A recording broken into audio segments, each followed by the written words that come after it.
Hey everyone, how you doing today? Thought I'd take another look at the workshop and see what was out there, and oh my goodness, there's a lot. There's a lot. I'm a little worried about the timing on this video because there's a lot to see and pretty excited about it, but could take a little while. So just gonna say that right off the gates. I'll try to be fairly quick, but you got some really wild things to look at.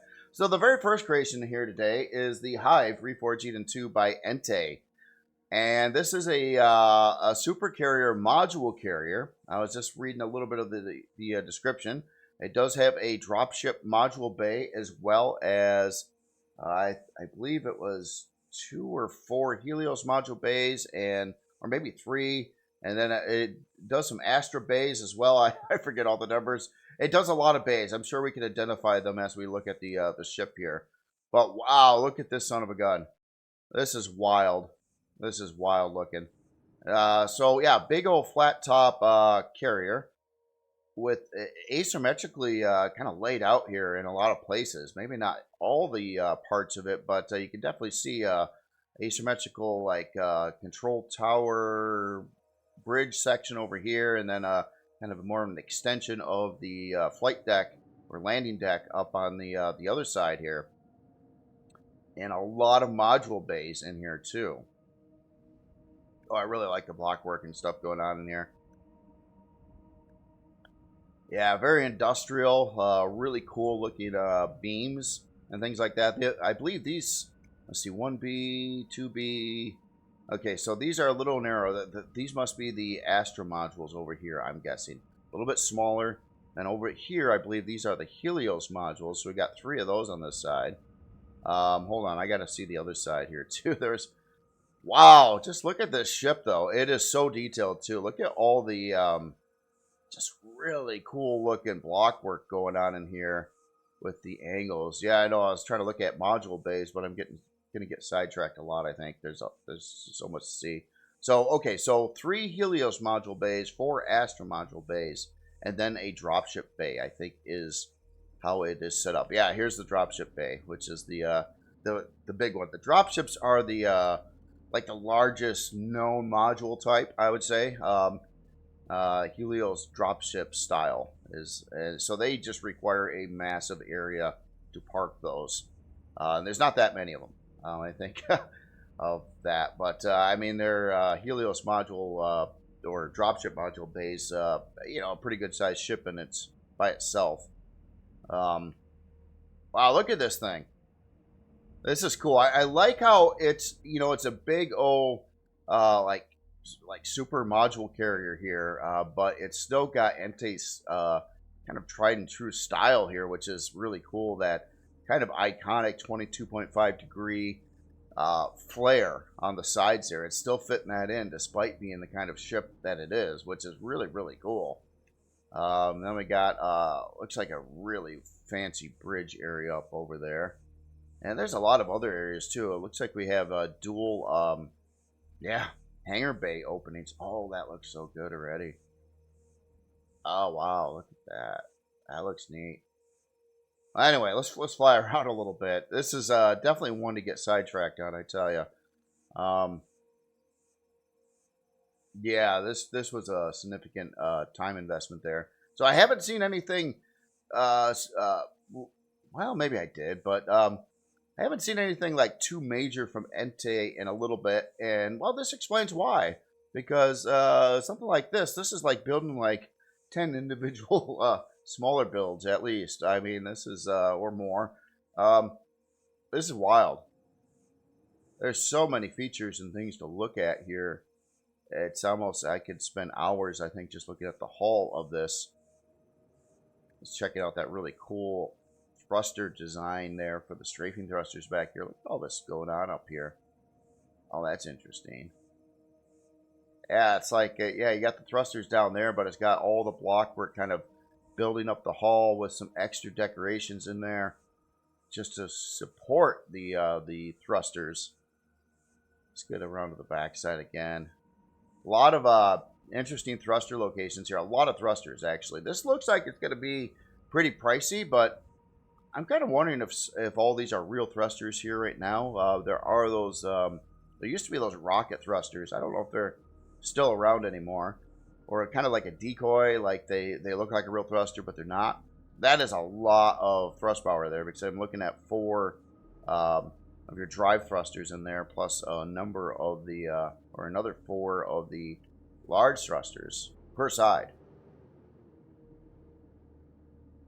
Wow. Wow.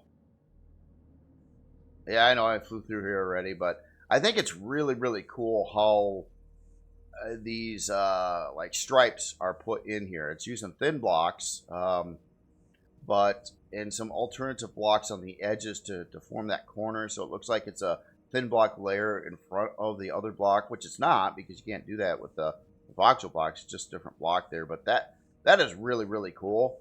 And some of the insets over here kind of matching that angle going around there.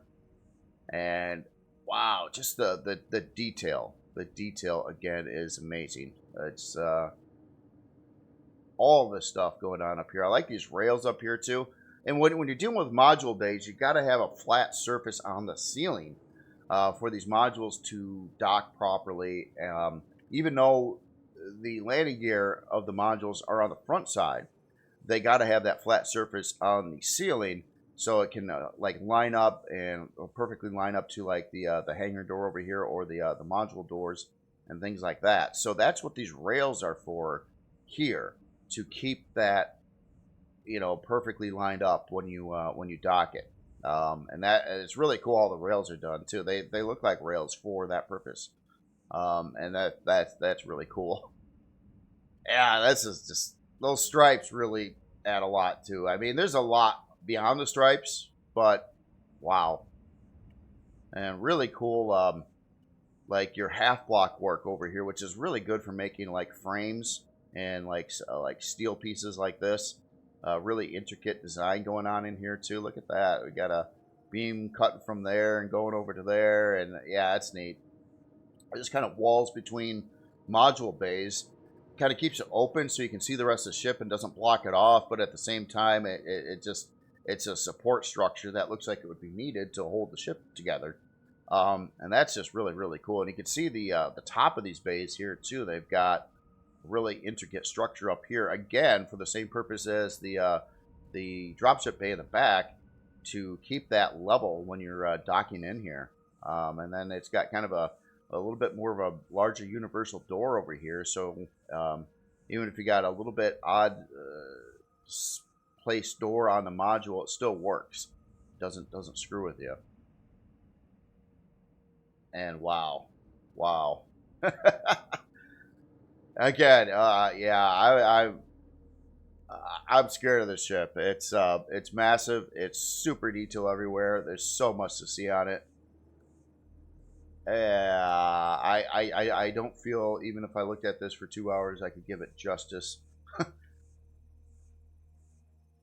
All right, well, I think we got kind of the idea here. Let me fly around the top side one more time and kind of analyze different aspects of it.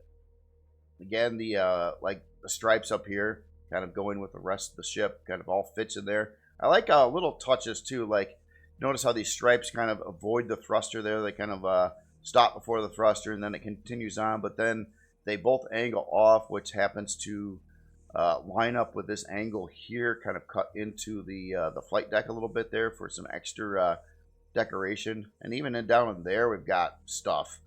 That's wild. And then, yeah, 3 big double hangar doors in the middle of the ship. And then, of course, we've got our building structure up here, which actually looks like a pretty fancy, like, building. Like, yeah, that's cool. I don't know. It's just neat. Oh, I like the glass over here, too. Oh, we got a, so there's a big way in over there. I might come in through the bridge on this one, and then we'll work our way down to I'm pretty sure, massive hangar space, and who knows what else. Oh yeah, look at that. Really cool glass. The angles with that glass there and kind of keeping this whole front area open. That looks really neat. It does look like plating across there. Like, it's pretty strong. I like these angles up in here too, the 45 degrees that are making those pillar beams kind of angled towards the front of the ship. Of course, we got a radar up here. And yeah, just gobs and gobs more detail. I would just sub this one and check it out too, because I don't think I'll be able to see it all. Not in this here. But I'm going to try. Okay, so that's a decoy. That's a decoy radar disc. I just want to see if that was a real one or not. Oh, we got some wiring over here. All right, well, yeah, these are just one of those builds that I just get all crazy about. All right, well, here, let me turn the HUD in a little bit, or shut that off, and let's get a little bit darker out so we can see the interior lighting. Let's take a walk on the inside here. I might go just a little bit darker yet outside. Something like that. We'll see how this works.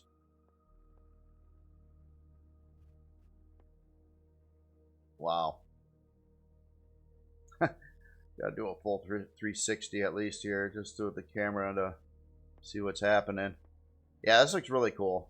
Really cool. I like all the I don't know, bridge stuff. You'd see all the electronics and targeting and mapping and control terminals. We got our looks like our pilot seat right over here. Passenger seat off to the couple passenger seats off to the one side. We got this lower section over here with a bunch of really cool LCDs. Now in the description too, a number of the LCDs were by ASCS Core as well. I think ASCS Core is quite the master LCD builder, so that is yeah, a good choice. A very good choice. Yeah, very nice looking bridge. It really does. I might not even have it quite dark enough yet, but it's so cool to see that skyline, you know, outside in that big front like window area there. All right, well, my goodness. Okay, so we got an elevator right here in the center. I guess I'm gonna take that. We'll go down to the next available. Oh wow, we got the internal. We're on deck 4 here. Ready room, cantina, hydroponics, equipment workshop. So let's check out this deck. Oh man, this got a lot of decks on it too. Okay, ready room. I like the glass on the front there, kind of overlooking part of the under landing pad Paul area. It's just something more to see for visual stuff. So yeah, nice chill place. Got the bathroom over there. And wow, that's interesting. I didn't even notice that from the top side, but there's like cut-ins where you got some glass there. So you get some interior visuals like that too. Holy smokes.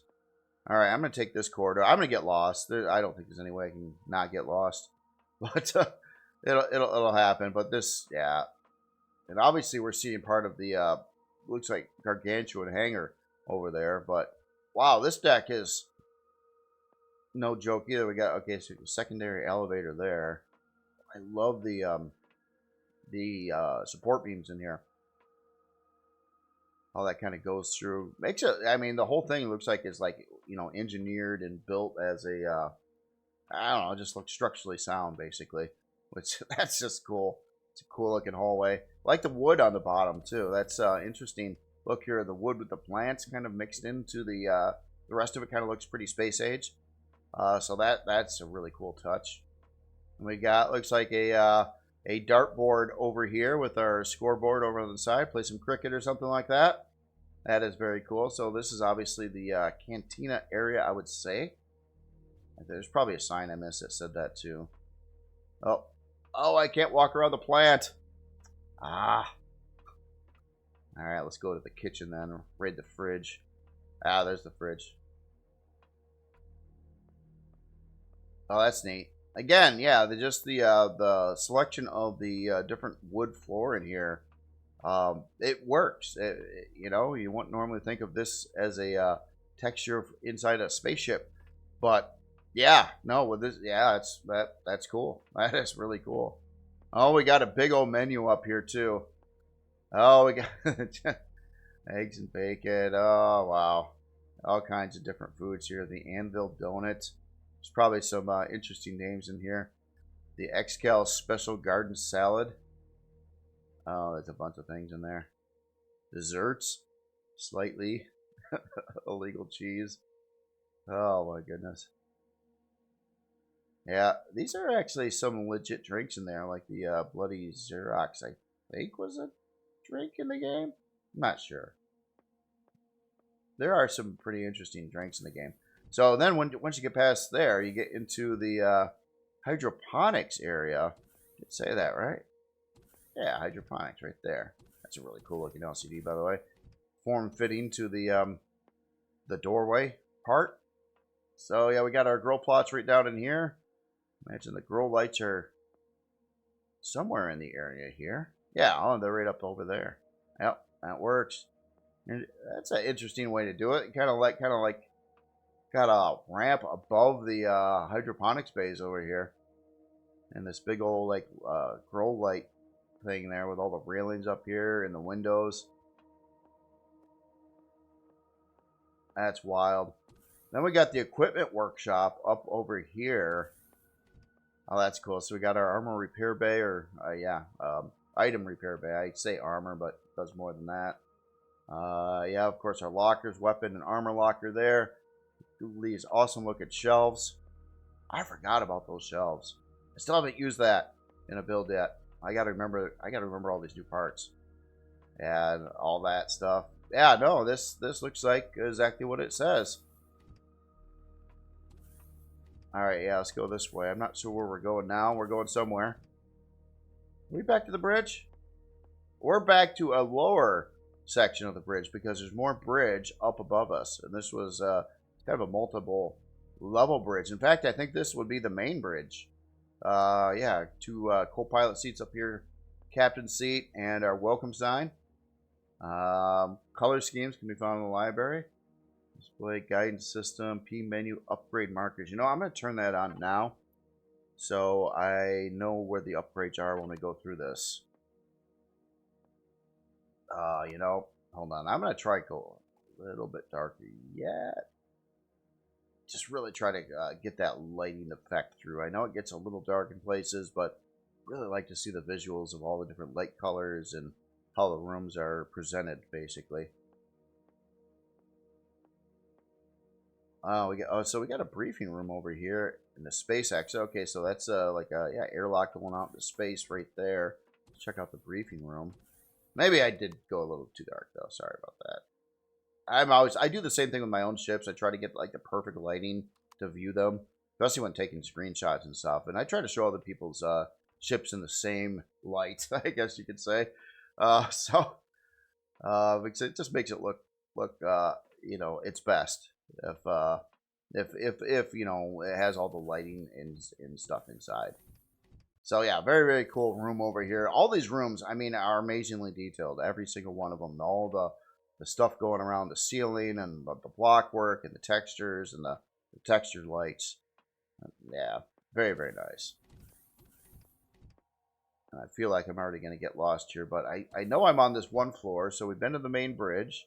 Oh, the library. This is where you get some other color schemes from that I read back there. The Hive schematic library. Oh, yeah. Copy data to color tool. Yeah, so we do have an alternative color palette there. Actually, a few. So we got wow. Change lights manually. P menu recommended. Yeah, that is one thing. If the colors you select for the lights, rather than using that predefined non-changeable color palette that's pretty small, like 16 colors or something like that, if it just tied into your regular color palette where you could put it in custom colors, it would be amazing, because then if you did this operation here, it would also change your light colors, and then you could customize what colors your lights are. And it just sounds like it would be a really easy option to implement. Actually, it doesn't have to change much at all, just a little bit.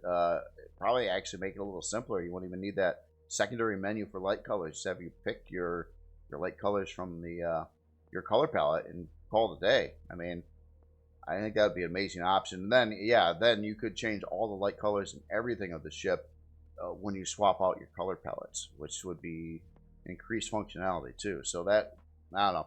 It's just, it's one of those things that I thought about many times, how cool it would be to have that. But, well, anyway, let's check out this room here. So we got the Hive Schematic Library Steel. Oh, these are more color. Oh, wow.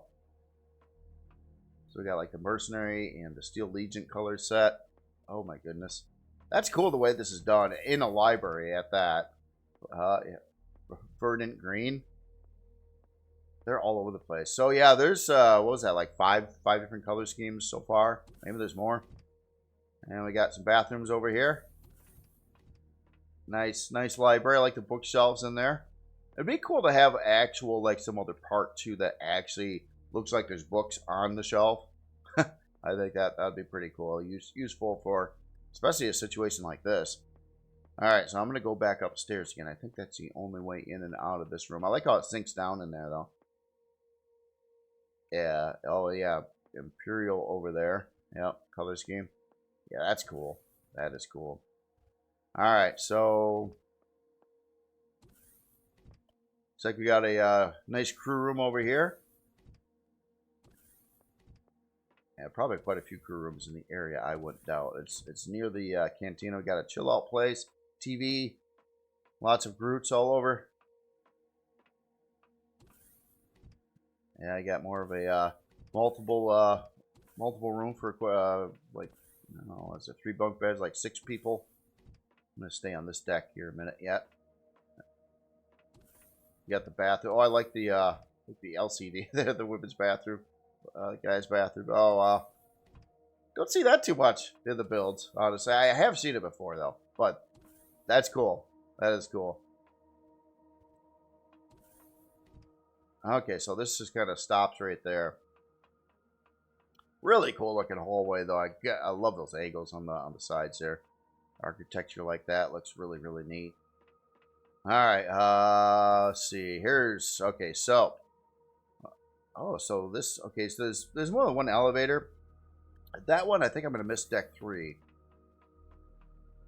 Well, I don't care. Well, I do care, but I'll find it. I don't know where the elevator was.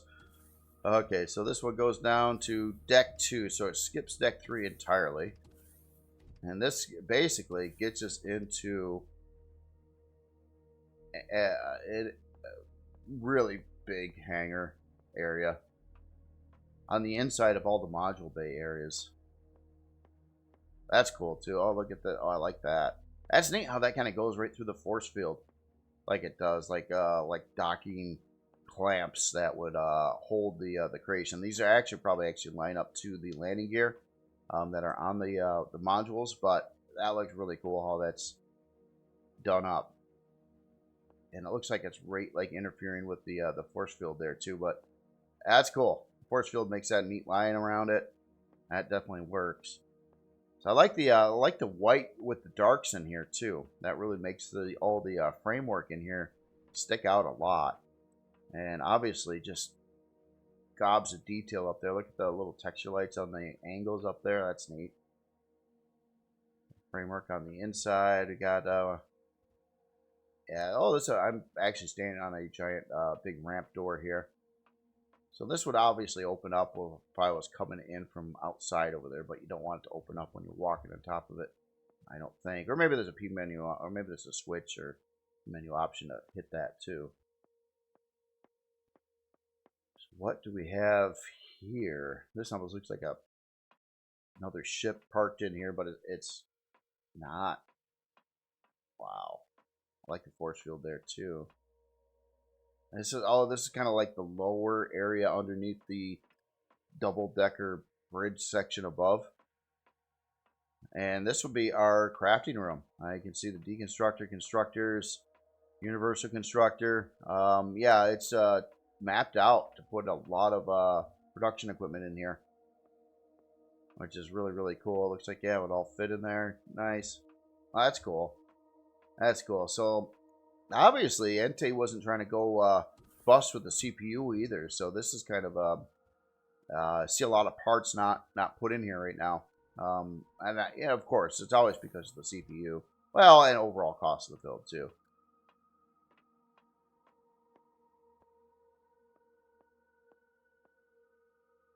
Yeah, well, all I've got to say is if you have this ship, I mean, my goodness, I don't think you're going to run out of room to park stuff at all. I mean, look how massive the hangar is, and this is, yeah, this is gigantic. And think how big the flight deck is above here, or the landing area. All the module bays all tap into the same section in here. Really, really wild. Oh wow, look at this. Looks like a whole bunch more places for production over on this area too. Yeah, constructors, yeah, double constructors. A whole row, universal constructor there. Wow, okay, so yeah, a lot of crafting. It looks like it's asymmetrically done though, and the other side does not look like the same as what's on this side. And keep in mind, when you see a lot of asymmetrical stuff too, or a completely asymmetrical build, that just takes twice as long to build. Because you don't have any of that symmetry going on, and you gotta like treat the right and left side as its own individual build. So it's a lot of work involved in that. Wild looking hangar door there. I look off in the distance. That's another thing we're looking at today. I'm actually kind of like giddy, excited. This is just cool to see this kind of thing.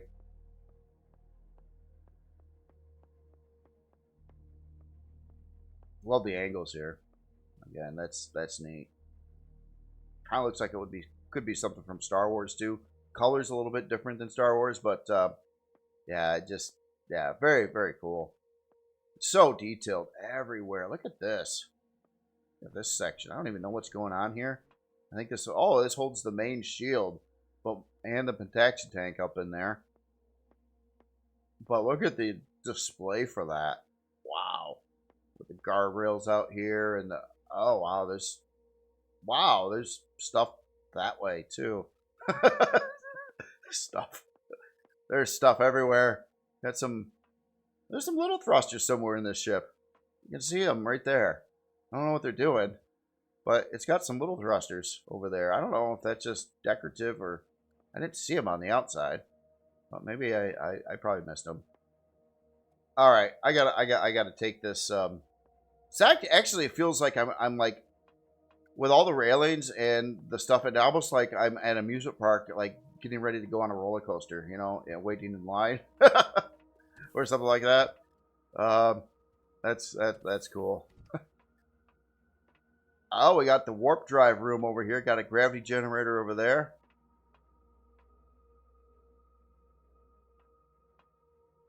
That's wild. This looks like some kind of mechanical something or other that connects to the warp drive. You know, maybe it feeds it pentaxid or something, like a pentaxid injector. I don't know. That looks really cool though. Wow, engine maintenance room. Oh yeah. Not even that looks good. The backside of a thruster never looks so good. Well, you know, it's actually, that looks good. I'm just talking about the rest of the room around it to display that part. That's a fun thing, you know, when you get into building a lot too. I mean, one of the big things is obviously when you're building, you know, you could bury a lot of your parts in the hall somewhere, and not, you know, it's really quick and pretty easy to do that. But actually, like, trying to place them all so you can display them and provide access from within the ship to everything, and have it all look like everything's supposed to be there. That takes some time, but it's a lot of fun. It's a lot of fun if you get into that on how you set up displays. Wow, I don't even know where I'm at now. We're in another room here. Let's. The wiring actually looks really good, and this one I don't have a problem with the OSHA violations on, because it's not in the walk path itself. It's off to the side over here. So, yeah.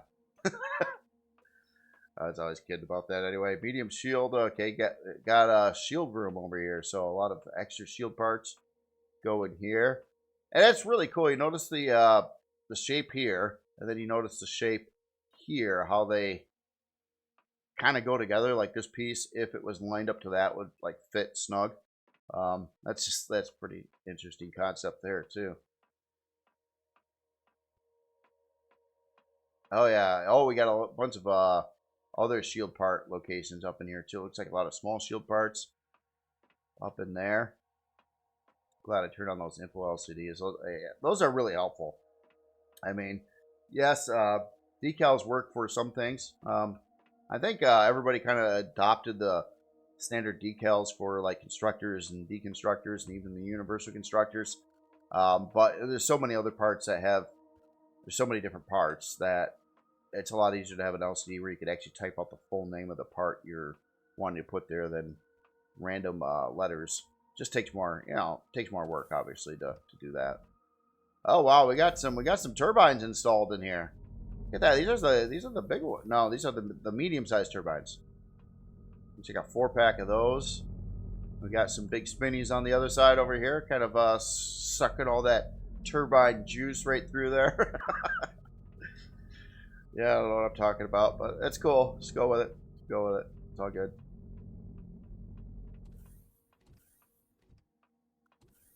Supplemental engineering. Oh, we don't have enough engineering. We got to have this supplemental engineering. I see how this is. My goodness. Oh my goodness. Now, if it was all dark and there was aliens out here, that'd be this would feel pretty appropriate as well. I swear. Just, you know, a panel comes down, an alien hanging upside down, hisses at you. Again, I don't exactly know where I'm at, but that's just too neat to explore. So over here we got advanced shield extenders. Yep. That's cool. Again, yeah, info LCDs. Really, really cool way to go about all this. I wonder if I can, yeah, I can let Tino run across this way. Maybe. There we go. Wow, look at this whole area. This is just set up for, it looks like it holds all the stuff. So these are big plasma turbine holders. That's what these were too, right? Yep, big plasma turbines there. So 4-pack of those. I know there's probably an outer hallway right on the edge here, but it's so fun running through them. Not even, oh, these are shield extenders. Okay, so, yep. Wow. Okay, and what's this? This is, okay, so we're back into, no, we're not. It's like, well, the big hangar's up over there, but I didn't realize there was a pit, I guess, or in the hangar itself. Wow, the visuals on this are just insane. Wow.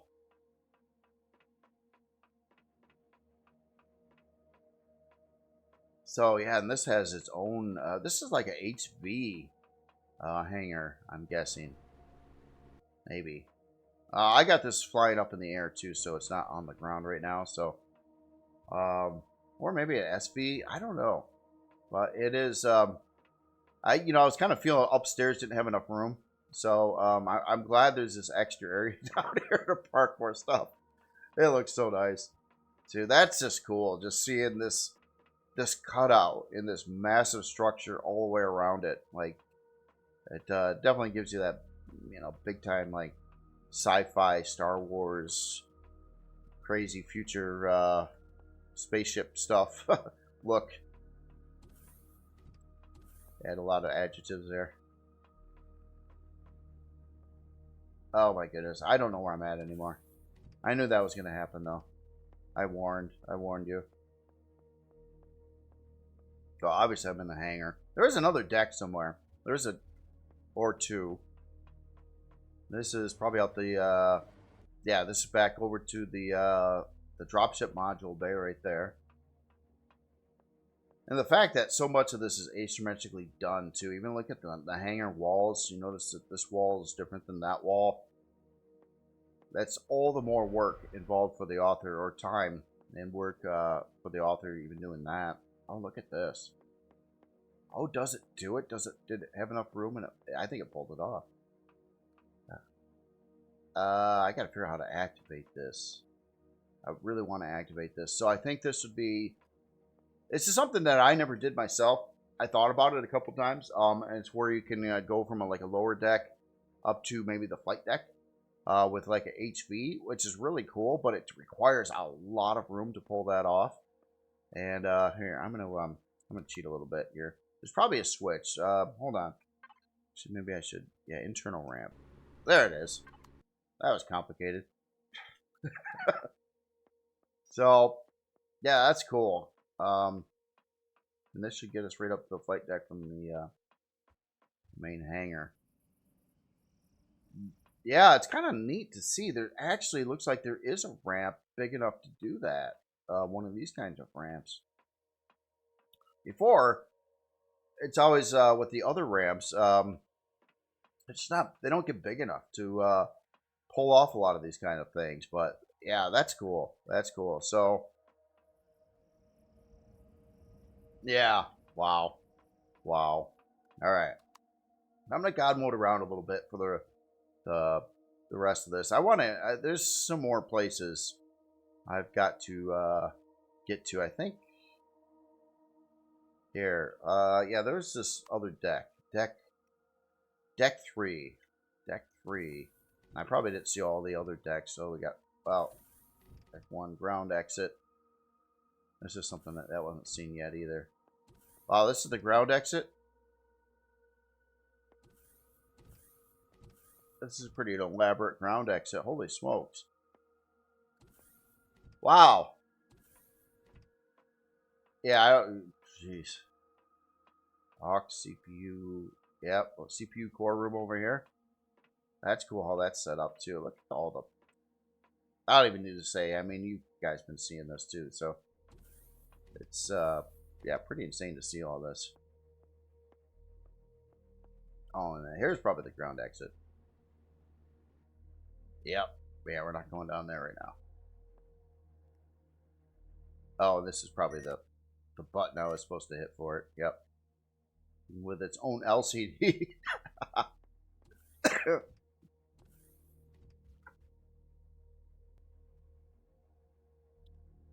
Yeah, absolutely wild.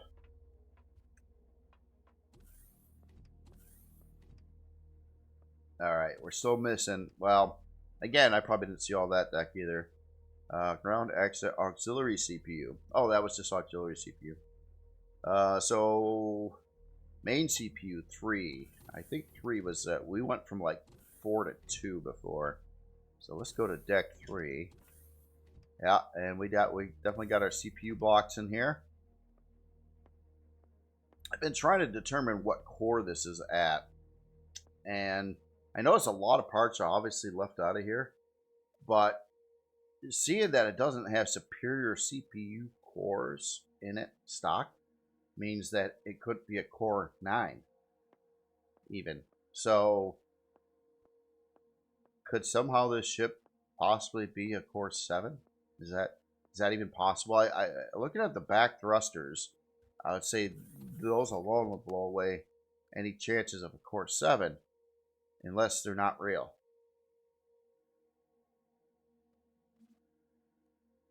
What's out this way? Hold on. Oh yeah, module bays over there. Well, anyway, I think I seen a good chunk of this ship. I'm sure I missed some areas in it, but wow, what a spectacular super carrier module carrier ship here. Yeah, insane, absolutely insane.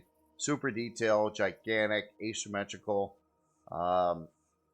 I don't even know what the size class is or anything yet. It's got to be big. It's got to be big. Hold on. I'm going to check something on the thrusters. Let me get out my... I want to see... I'm trying to determine if this is truly a Core 7 or not.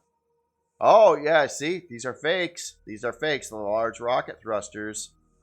Yeah. Yeah. Okay, so they don't use a lot of CPU. And these are real back here. Oh, well, one of them is real. That one's not. So that would be a significant less CPU. Now that's a real one. That's a real drive thruster there. This one's a fake one. Yeah. Okay. Okay. So it looks like this would cost a fortune in CPU, but it's very deceiving. Yeah, there's a rocket thruster here. in there. Obviously, they're placeholders, so if you want to add more thrust to the ship, you can certainly do that. Lots of room to add more thrusters, but it doesn't have to cost you a ton of money or a ton of CPU right off the gates there. All right. Well, anyway, let's look at some numbers here. I knew this one was going to take a while to look at. It's because it just does, and I think we're already seeing the CPU there. So, all right, unlock level 25, size class 26, 32 forward, 8 strafing, 15 lift, 14 reverse, and 14 down, 16 fuel tanks, 13 oxygen tanks. I am a little surprised on the oxygen tanks in here. I wasn't sure that would be enough for a structure of this size. It probably works though. But I just remembered when I did one of my biggest ships, like the MCRN Leviathan, long time ago. I had originally like somewhere around 20 oxygen tanks in it, and it was driving me nuts because I would try to turn on oxygen, and it wasn't working. It wouldn't turn on, and I couldn't figure out why for the longest time. It turned out I needed like 50 oxygen tanks in there for it to turn on because it had such a volume of space inside it to fill with oxygen in that case. So that's the only reason I brought that up. But just here. Now also, this ship, what it's up on the workshop, it's kind of like a work in progress yet, sort of. I think it's or beta version or something like that. So basically, the author is saying there could be some other things to tweak out on it yet. And with a project this massive, yeah, I mean, that's a lot. In fact, if I was the author working on something this psycho, I'd be just nervous for like a week. Like people are gonna find, what did I miss? You just freak out like you're, packing for a vacation and forgetting something or something. Yeah, that's cool. But I'm gonna what I wanted to do. So we did turn on the oxygen. No, we didn't. Let me turn on the oxygen. And it looks like here, we'll just keep that nice and full. And it looks like it's working fine. So I guess it doesn't need that many oxygen tanks. Hold on, we can I don't normally check this when I'm looking at builds, but obviously, yeah, it's got O2. Okay, so it's fine. It's fine. I thought that could have been a problem, but it's not. It's not a problem. That's cool. All right, so back to look at some numbers here. Let's see, CPU wise. So 620,000 CPU set to 619. Yeah, sort that real quick. And it is a Core 7. I did not expect that. I'm looking at this thing thinking it's going to be like sucking up quantum cores and the whole ball of wax there. But no, it's a Core 7. Somehow. That's because of the rocket thrusters. Obviously, moving around, it's not super quick right off the gates, because a lot of these are decoy thrusters and things like that. But it could be fast.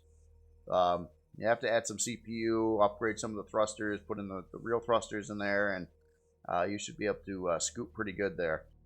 And not to mention all the module bays too. Some of those can get pretty heavy if you got like a storage module and it's got a lot of stuff in it. Some of them get, I think I've seen like a Helios type module before made by another author that was doing like somewhere around 2640s in it.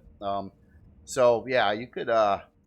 It's really good that you have all the options to keep on souping this thing up with thruster performance. It's one of its biggest things a giant carrier like this would need.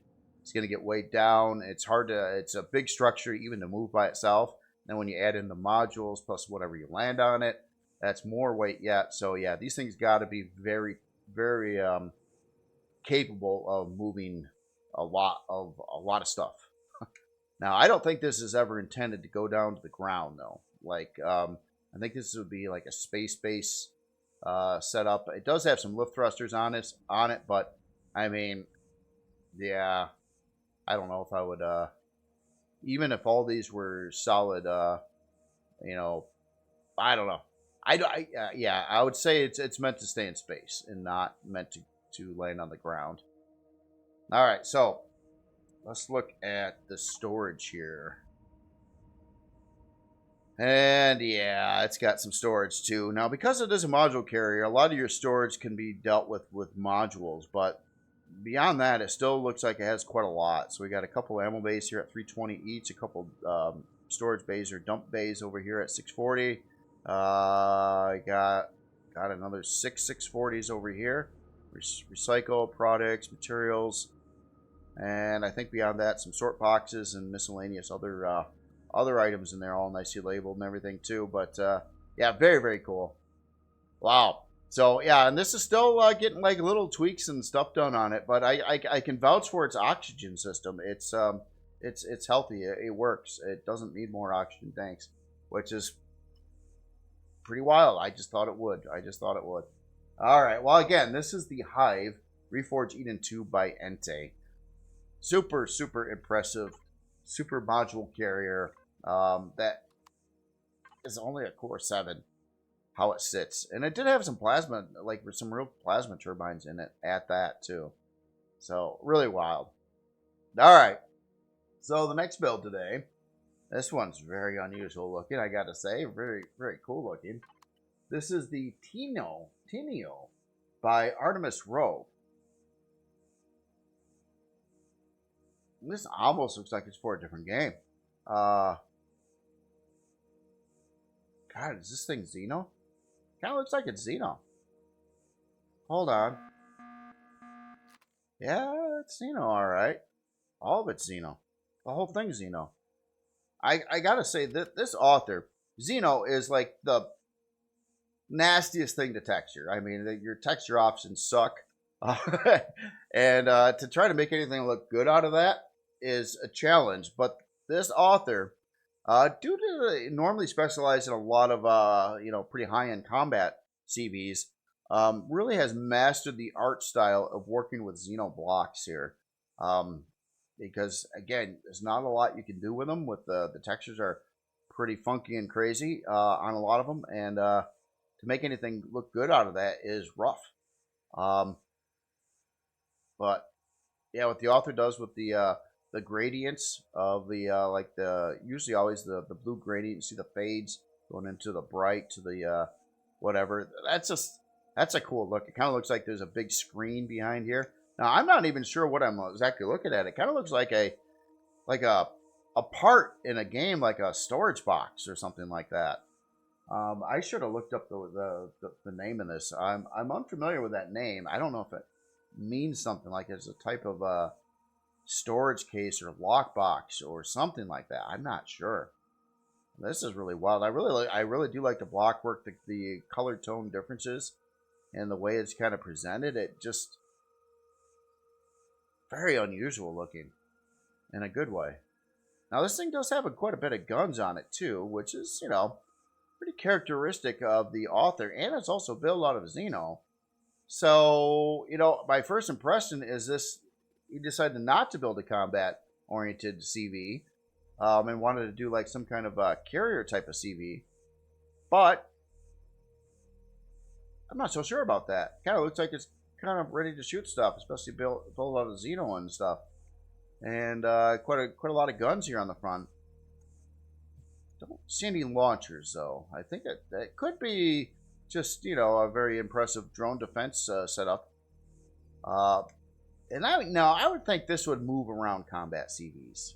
I still think it's a carrier.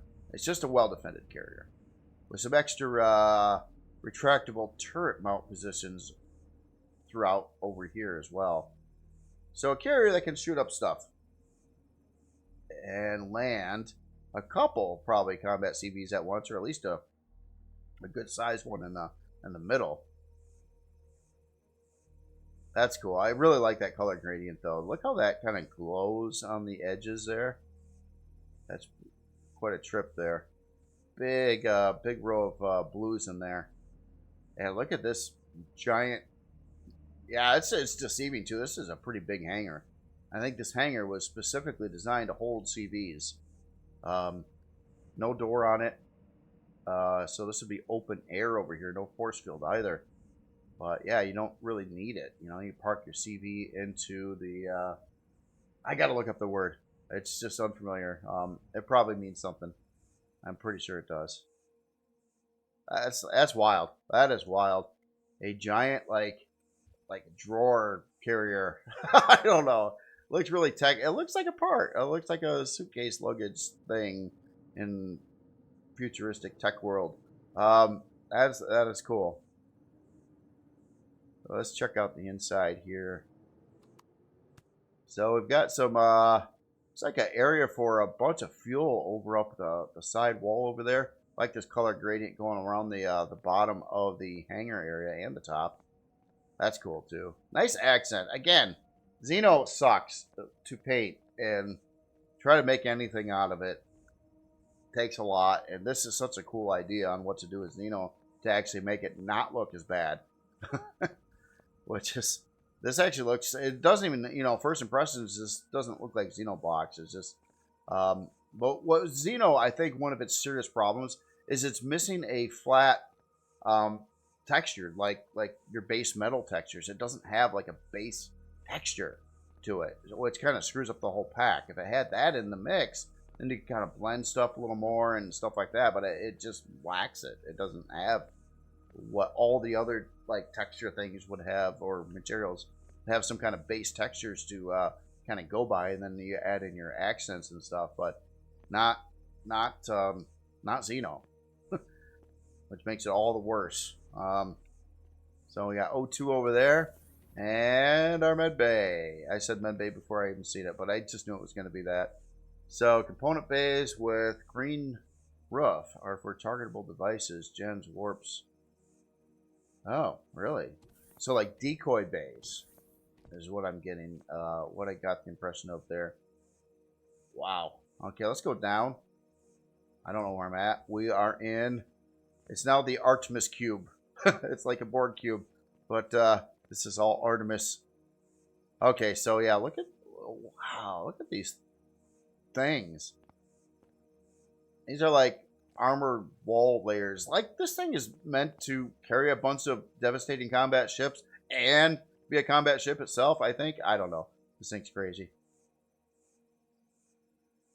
Okay, so where? Okay, so did I come down here? No, this is just, okay, this is just looking at these areas here. Now, obviously, there's a 2 blocks wide.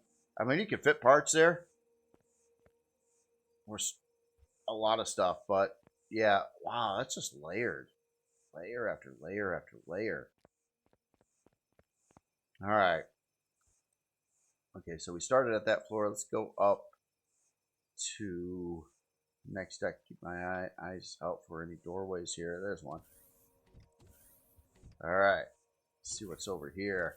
Looks like our production area here. So we've got, oh, we got, what's behind the door there? Okay, yeah, this is what it was talking about. Oh, grow plots.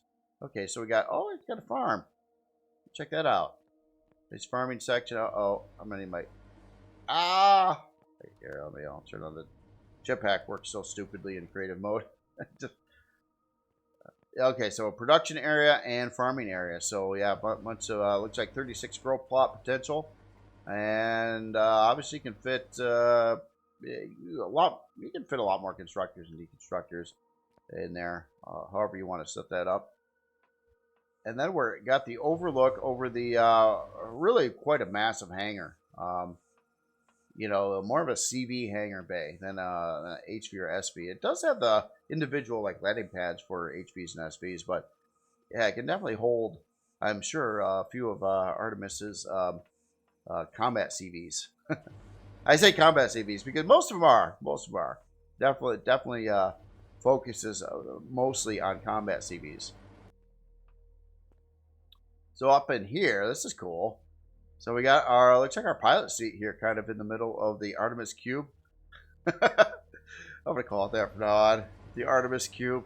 It sounds cool. It's got a nice ring to it too, doesn't it? I think it actually sounds better than board cube.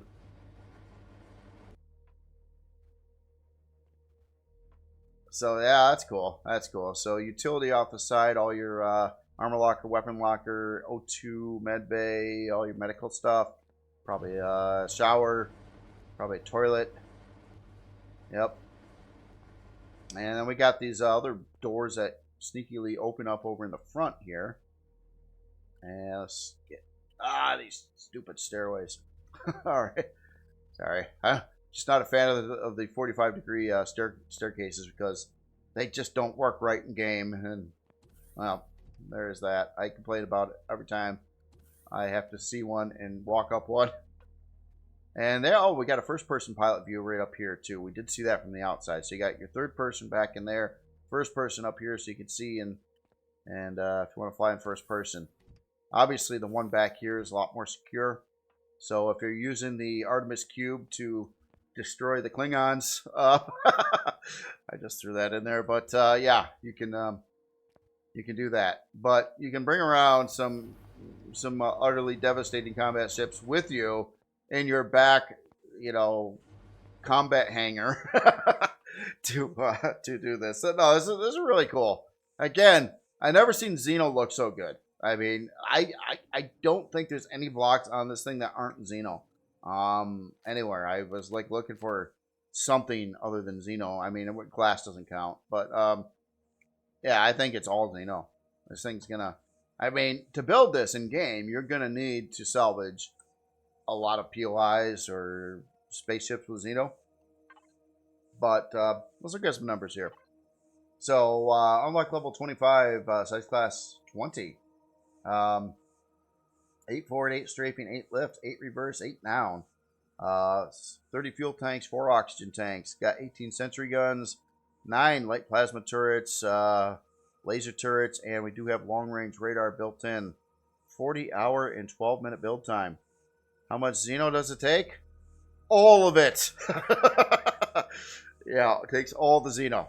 All the Xeno. So if you get out in that galaxy, get all the Xeno. No, I'm kidding. It doesn't take all the Xeno. It's probably not that bad for, if you're blowing stuff up left and right and salvaging, you will have all the Xeno. So that is cool. 4 quantum processors in here. So I'm guessing this is a Core 9 build. Yep, Core 9 build. Set to 900,000, using 891,000 of that. I did forget to check the shield on the last build, I think, but I know I brought up the menu when I was looking at the P menu options. So this one has a really, really big shield on it, stock. I'm not sure how that's possible at the core level that it's at. I don't think I've seen a shield number this high on a build to date. So maybe the numbers change. Maybe I'm mistaken. That could be too. But yeah, 400,000, 421 for stock shield. How was that even possible? I don't know. Let's check out some numbers here. So obviously our Core 9. I want to check out the shield department here. If we have a shield department. Now let me sort this first.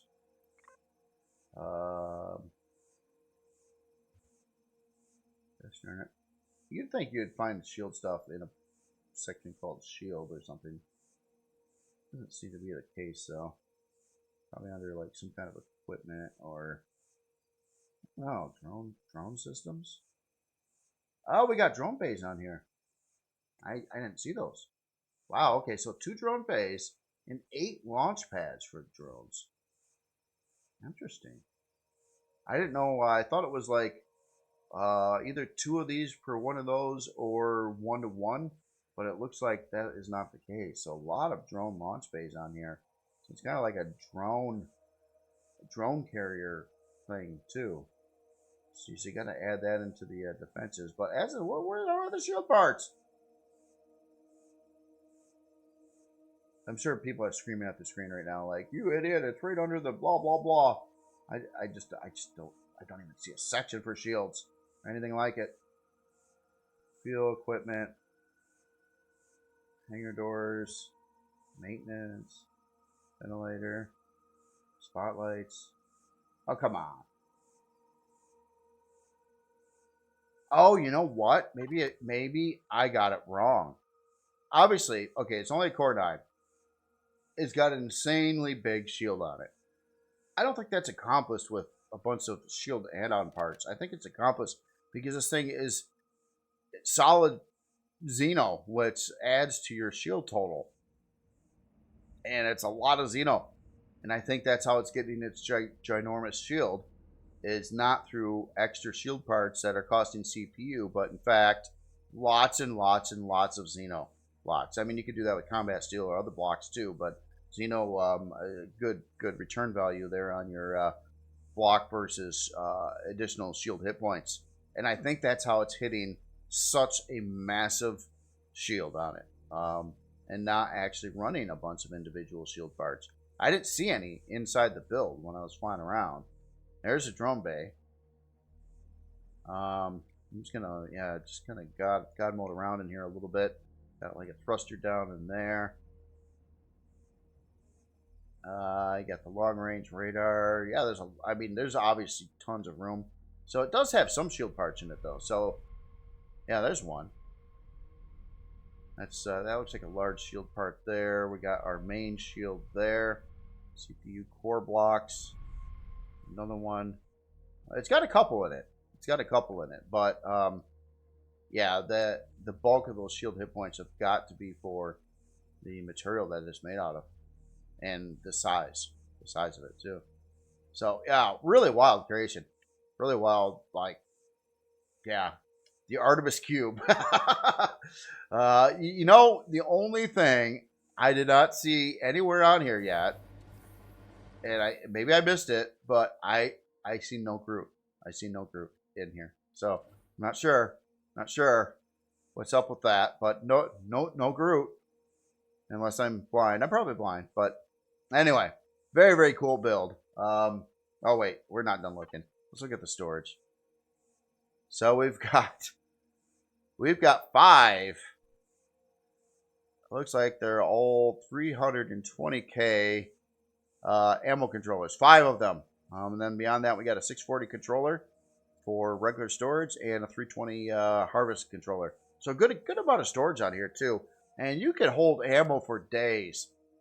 I mean, and good luck taking this thing down. I mean, yeah, yeah. Crazy design. I really like it. So this is the Tino by Artemis Rogue, or nicknamed the Artemis Cube.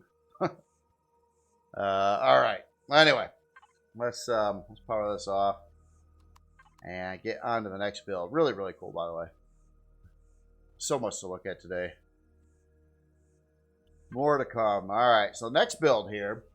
This is the ASCS Gladiator RE2 by all names used.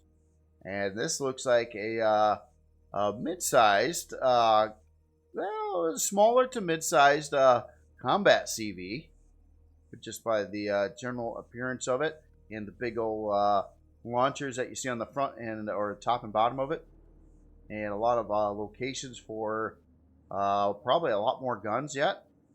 Really cool looking shape to the ship here.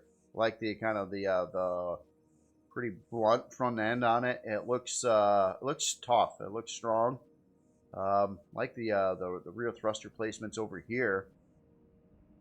And obviously, yeah, placeholder parts for probably a lot of guns in these areas over on the sides. Some launchers and whatnot. And then that's cool. Oh, it's got an Astro Module Bay in the back too. Oh, that looks really cool. It looks kind of Star Warsy from this angle too, or something like it. That's cool. That is cool. So another module bay on this. Some big old beefy strafing thrusters back over there. That's a good location on a combat CB especially, or any CB, to have your strafing thrusters not anywhere near the center of the build. You want them like on the far end. You could put them on the front side too and have the same turning effect, but you know, that's bad because the front side is going to get shot up, and so the best spot is to put them where the author put them, which is, yeah, really, really cool there. Oh, look at this. We got some of these elevator things down over here. I got to check that out. So more reverse thrust there. So it looks like we're using, yeah, these are all the big old drive thrusters there too. So 4 reverse drive thrusters on here, and it's like 4 forward as well. We 1 each strafing, at least visible. Yeah, it's a nice looking ship though. I like the way the hull looks. This extra like frame cage over the hull over here, that looks really, really cool. Nice accent, like the red stripe in there. And then obviously we got a landing pad back over here, SV1. That's cool. And it looks like, yeah, this is all a ramp door here. Oh, kind of a top area to get into the hangar here too. Oh yeah, it opens up on the side. There's probably a mechanism or a control for that. Yeah. Landing override. Module hangar. Turrets. Oh yeah, so that opens up that whole section there. That's cool. Oh, that's neat. I like how that's an unusual design there. I really dig it. Look how big these big old heavy weapons are over here. It almost looks like that could have been like a bridge or its own flying spaceship turret. All right. Yes. Very, very cool. Very cool. It looks like it would be a pretty capable combat CV with a module bay on the back, and obviously places it's like an internal hangar as well. That's kind of sneakily done because it's like, yeah. Oh no, micro farm. Oh, it's for a specific build, a farming module, a micro farm. That's what this is all about. It's not really to land your SV there. Oh, that's cool. That's an interesting idea. So yeah, a ship might probably doesn't come stock with its own farm, but if you want to farm, you drop in a module in here, and then you got your farm kind of built right inside the hull of the ship, which is that's cool. That is a really cool idea.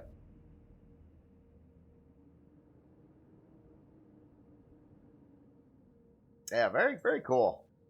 Very cool. And yeah, all right. Well, anyway, let's get aboard here. I'm not sure where I should come in at. I think I'm going to drop down over here. Let me adjust the lights. Like that. And whee! I probably got myself stuck in here. But yeah, so let's get down to the micro farm here, which is really, really cool. That is a neat idea. I mean, if you can line that up and dock it, and it fits in here well, it probably lines up to the doorway over here. Or just, yeah, that's cool. That is cool.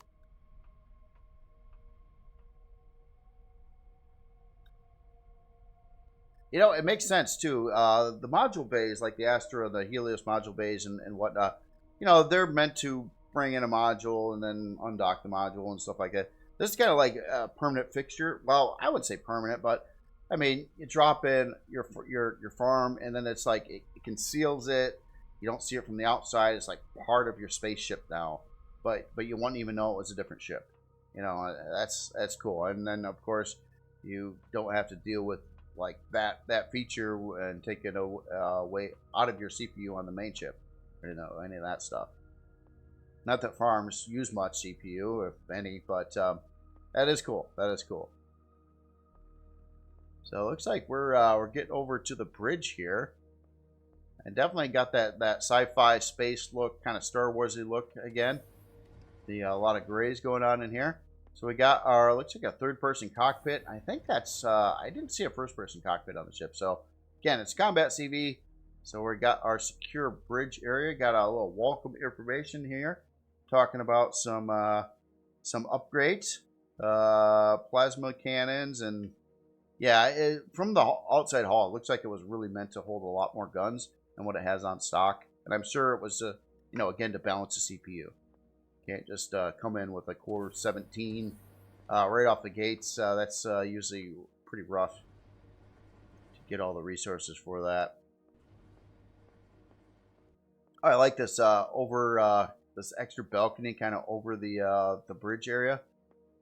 Yeah, one of these big old fancy roundy tables. Fridge, ATM over there. Looks like on the other side we've got. Let me jump over that. Armor locker, armor repair, weapon locker.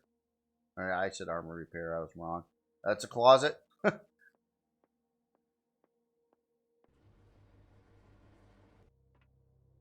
Oh, yeah. Okay, so we got a way out right over here, too. That's sneaky.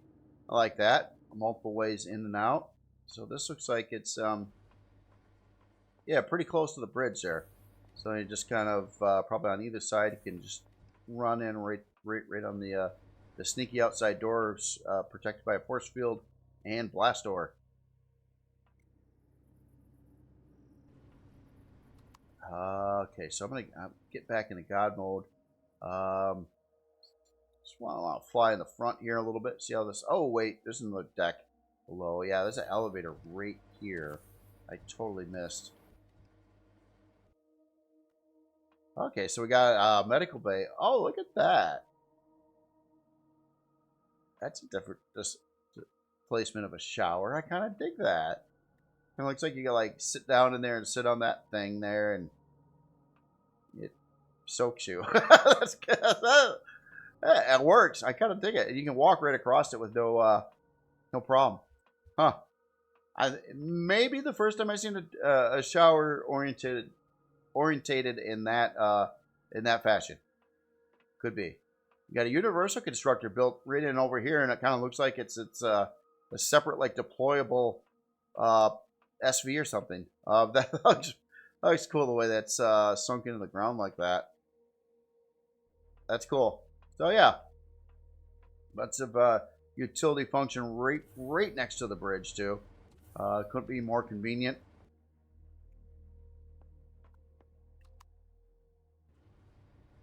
And I think that's it. Yeah, we got the Astro Bay back here, the micro farm. Oh, we got a fusion reactor.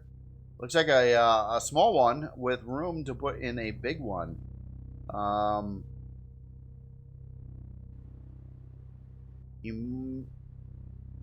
Wait a minute. Something opened up. I heard something. I was trying to figure out, like, if you were going to upgrade it when you're in the game, how would you do that without an access door coming in here? I guess you... Oh, wait a minute. Oh, wow. Where is this? Sorry, I might be moving the camera around a little bit excessively fast, too. I don't mean to do that. Sometimes I forget. And people have called me out on my moving the camera around too quickly. But yeah, I was just trying to figure out, like, how would you get in here to upgrade this? It looks like there could be a lot of potential places for doorways here. I thought I heard something open. That's what I was looking, but maybe it was just nearby. So we got a warp drive over here. Shield over here. Oh, and that's kind of in between these other CPU core room back over in this area. So it definitely looks very secure. And because it's a combat ship, I want to fly forward, see what's going on with its hull armor here and our decoys. So yeah, decoy thruster, decoy turret, another decoy thruster. Lot of block work in here to take a bunch of hits. Is that some Xeno? That is some Xeno.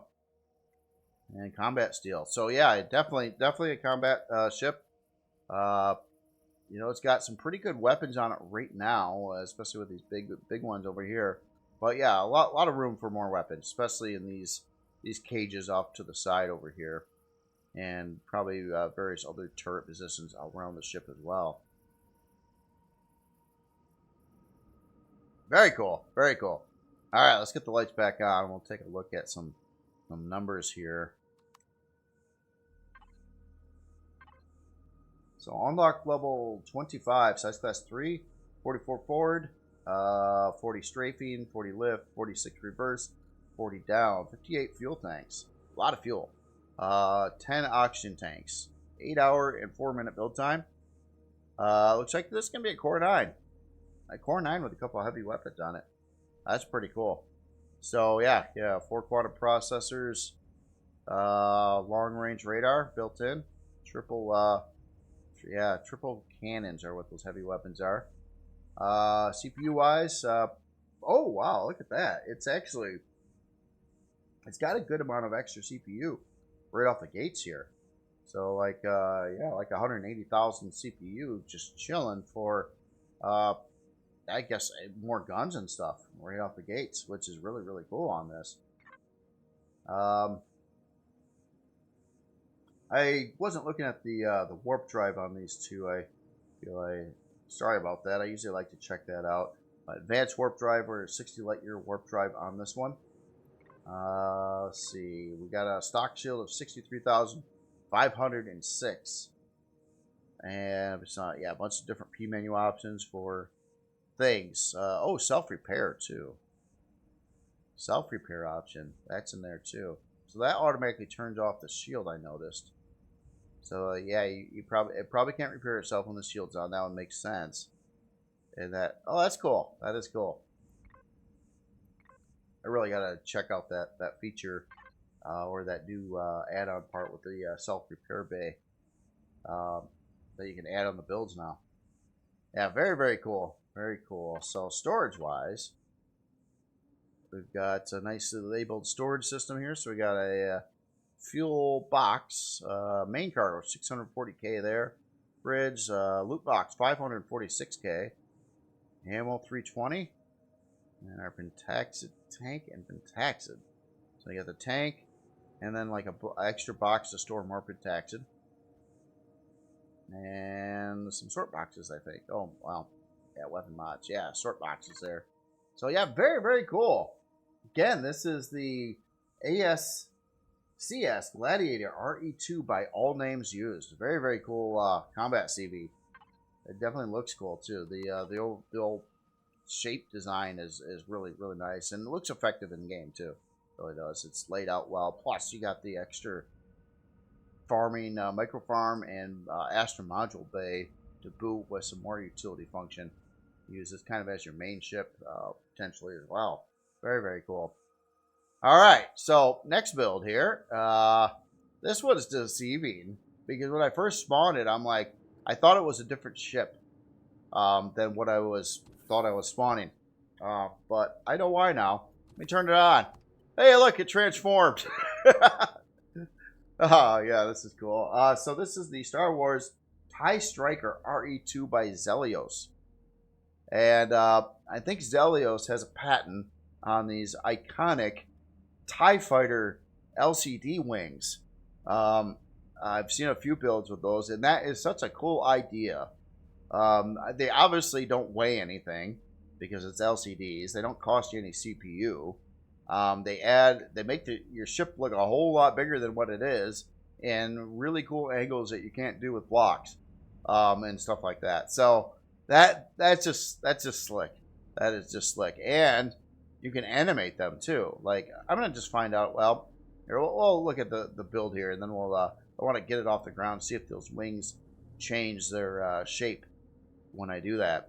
So other than that, the actual base craft here is just kind of like your pod in like a TIE Fighter design. Oh, I love LCD front glass too. There's actual real glass behind there too. But yeah, that is cool. That is cool. So yeah, it does kind of look like a TIE Fighter front end there, or TIE Bomber. Quite a few different variations of that ship. Got some smoke coming out over here. Oh, look at that thruster setup here for strafing. Those are some big old thrusters there too. But there's yeah, one on top, one on bottom. So you get like that size thruster, but they're stacked. This is definitely, yeah, I kind of need to do that to save the space there. And we got guns and a place for some more guns and spotlights right over here on these kind of connectors to the wings, or the LCD wings. That's such a cool idea. Yeah, I think the author has kind of perfected that new innovative technology here. Yeah, that's cool, and they look better. I mean, you could try to do the wings with like the old school glass, but it doesn't look very good, and you're very limited in your shapes. You certainly can't do like some of these angles in here and the cool seams and all that. But yeah, that is really, really cool. This is neat how it connects to the intricacies of the blockwork right in here is really, really cool. A lot of stuff going on there, and it does look like it would like swivel out and whatnot. Oh, we got reverse thrust right in here.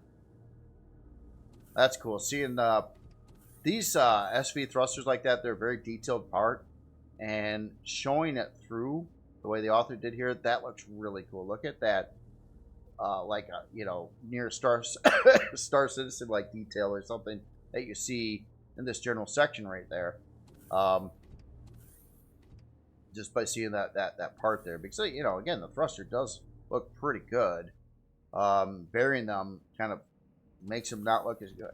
So there is that. Then we got it's probably flares back here, I bet. Yeah, flare launcher right there. And then I think we've got a couple oh, check that out. Oh, that's cool. So we got a like a prefab cockpit back over here. Obviously, this is SV too, but yeah, prefab cockpit back over here, which have a lot of hit points, and then we got a first-person cockpit here. But that's a cool idea because I found out I built some kind of TIE fighter-like thing before too. Was a Scar ship.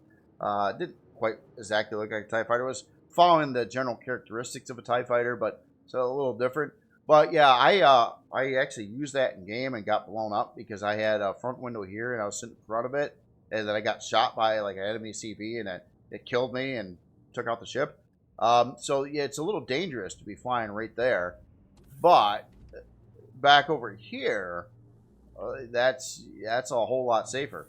So if you're going to get into the thick of it, get into some actual decent scary combat, that's a good place to operate this at. In that other cockpit back there, which is a really cool idea.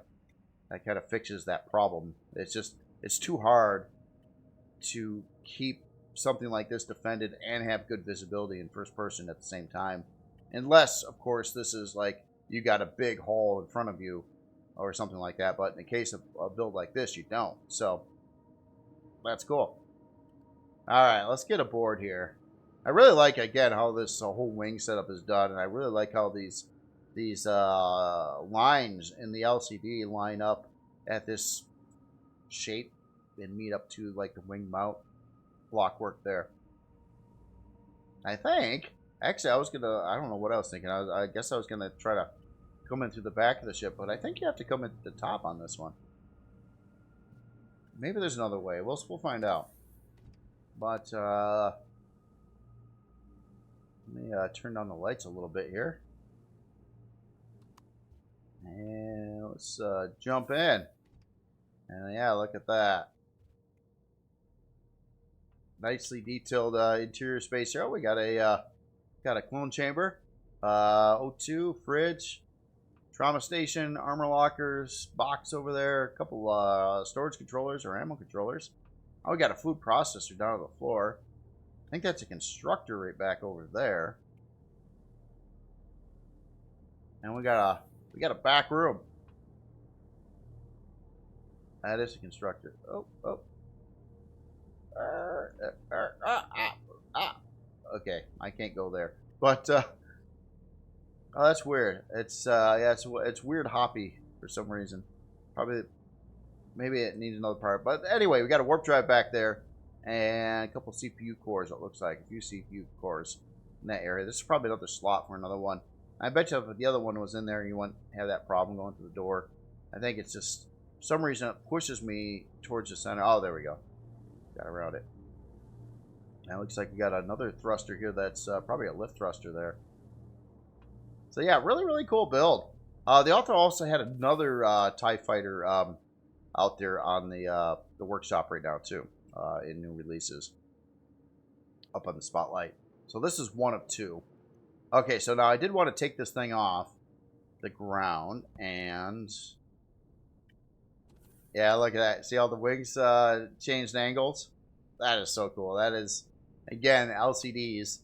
Can do some crazy stuff with LCDs if you got that, if you're willing to put in the time. I mean, my biggest issue that I have with LCDs, I think the idea of LCDs are wonderful in the game. You can do a lot of stuff with them. They look great. A lot of flexibility on what you display on the LCD. The only problem with the LCDs is the in-game interface to work with them sucks bad. Really bad. So it makes it incredibly challenging to build LCDs when it doesn't need to be that challenging. Even if even after you learn the code, it's just the interfaces.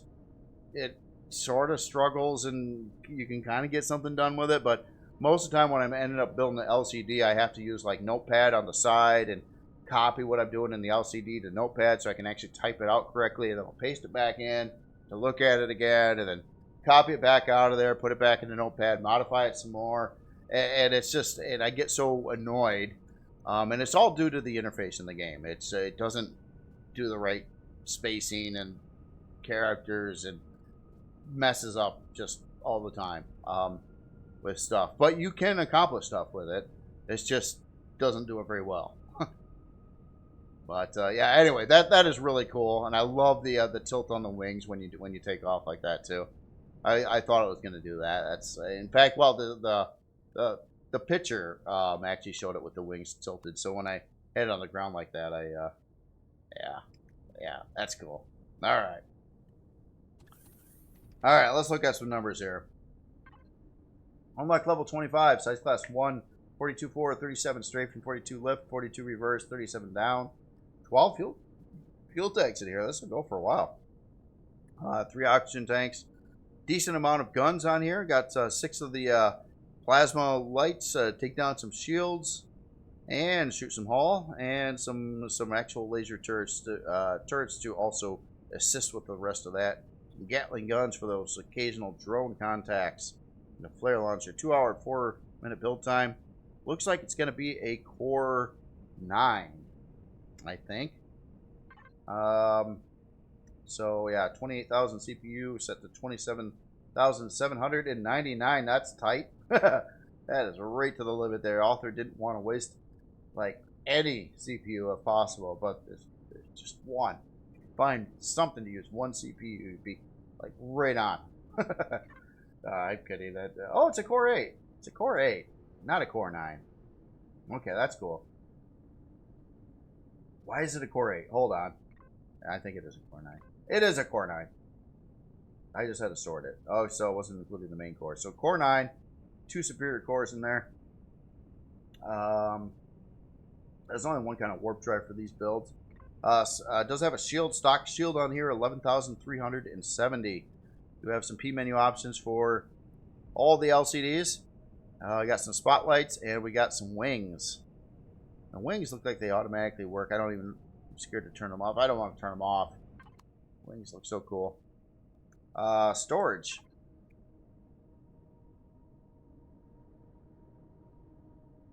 So we got an ammo controller at 16,250. 2 of them, actually. So yeah, good amount of ammo. And that is all your storage, pretty much, besides your fridge. You do have a box in there, too. But, yeah, so like 32,500 of total ammo storage.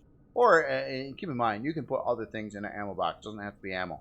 So you can loot stuff, you can put it in there, too. But it will function as an ammo box. Oh, I turned on like a second set of wings. Oh, that's weird. I did that with a P menu option. Notice how I was drawing them both out now at the same time? That looks pretty cool in its own way, too. Wow, you could build a pretty big, expansive-looking ship and have a lot of it just be LCD stuff and not actually exist, that's pretty wild. Very cool and innovative idea. Again, this is the Star Wars TIE Striker RE2 by Zelios. All right, so next build. Today's a busy day. I know this video is going to be kind of long. I knew it was going to be that way. I thought about trying to split it up into 2 parts, but I don't know when I'd get to the second part. I didn't want to do that either, so it's kind of one of those things. All right, so the next build here. This is the Talanian Sloop by Barefoot and Hillbilly, if I said the name correctly. And this is really wild. What the heck? That's cool. This is like a Star Wars-like build. Sorta. You know, in Star Wars, they did have some different kinds of tech where they would have like solar sails to move crafts around. I think this is one of them. Wow, that's cool though. Look at that. Look at that like metal sail up here with all the stuff on it. That is just wild looking. And then it's kind of like a old school looking ship sort of on the bottom side, but kind of techy looking at the same time. But yeah, actual wood grain and stuff down in there. Oh, this is really, really wild. I like it. I like it. That's just so unique looking. I like these tanks built in over there too. But yeah, I kind of like the old school looking ship with the Star Wars tech all built into it. And it almost looks like there's a ship here, and then there's like this ship's like in the hull of the other boat part on the bottom with a big old metal sail on the top of it. That is so wild. That's cool. Just look at all the little detail, techy stuff going on in the even the sail up there. I like the textures used here. And what's really neat about this is you see the color differences. You see this like a little bit of that pinkish tint there, a pretty clear, a little darker. It's kind of mixed in with a pattern throughout it, and you can kind of see how that pattern's kind of works into play, and it makes it looks really cool that way. I think it adds a lot. If this was all just flat, one color, yeah, it just wouldn't look as good. I mean, that looks really neat the way it's set up there. It's using some wing parts here too. So obviously this is a SV again. It's cool. Oh yeah, that's cool. I like the landing gear, how that works too. Another landing gear right there. We got a industrial floodlight up in the front. A couple gats off to the sides over here. And we got you go walk up to the bow. That's so cool. It's a spaceship too. Yeah, some boxes up on the deck. We got our first-person prefab cockpit there. Oh, we got some windows down. Oh, we got a below deck. I figured it would. All right, let's adjust the lights here a little bit. I like that's cool. That's cool. So down below, a couple passenger seats, a couple boxes, armor locker, O2, a couple storage controllers, fridge, some part locations off to the side over here for CPU core blocks. Oh, a generator. More CPU and another generator. That's really cool. I love this below deck thing going on in here too. Again, it's a weird combination, kind of like mixing in old school like pirate ship with Star Wars in the same thing, and it's really cool how it was pulled off. It looks nice. It looks nice. I don't know if this is a real thing in the show. It might be. There's a lot of Star Wars out there. Or this was just a original creation by the author wanting to do something pretty wild and crazy. And pulled it off with great success there.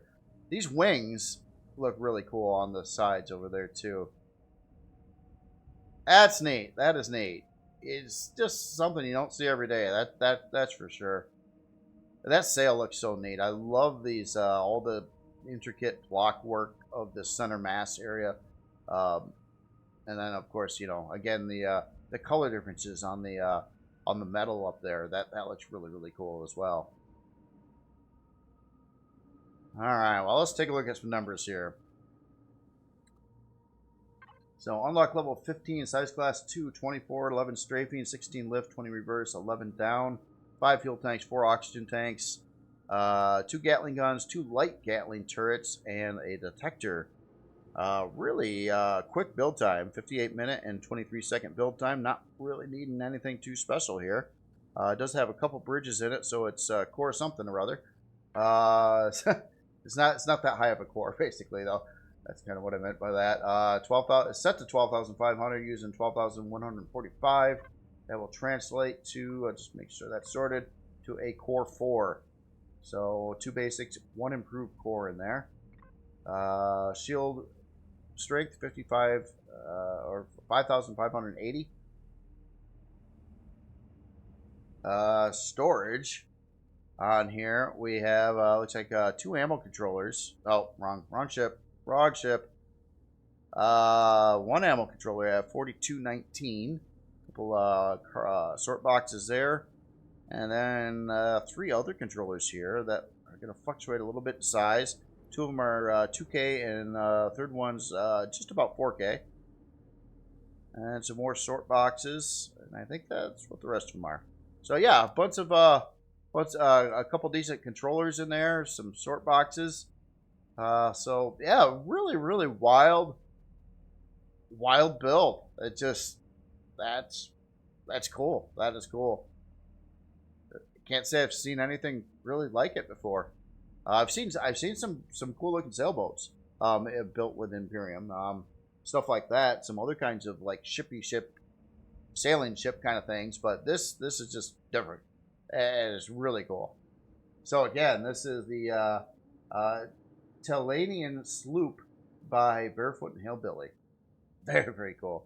Sloop is a type of a boat as well. So certain kind of sailboat from the olden days. That was actually a real thing. So this one's a space age version of that. So very cool. All right. So next build. There's a lot of builds today. Actually, am I supposed to be looking at this one now? No, I'm not. We'll get back to that. Okay. So now we've got a city to look at. I guess it's already on. So this is the Avalon City by Scarge with a J there. And holy smokes, this looks like a set for a new Pixar movie.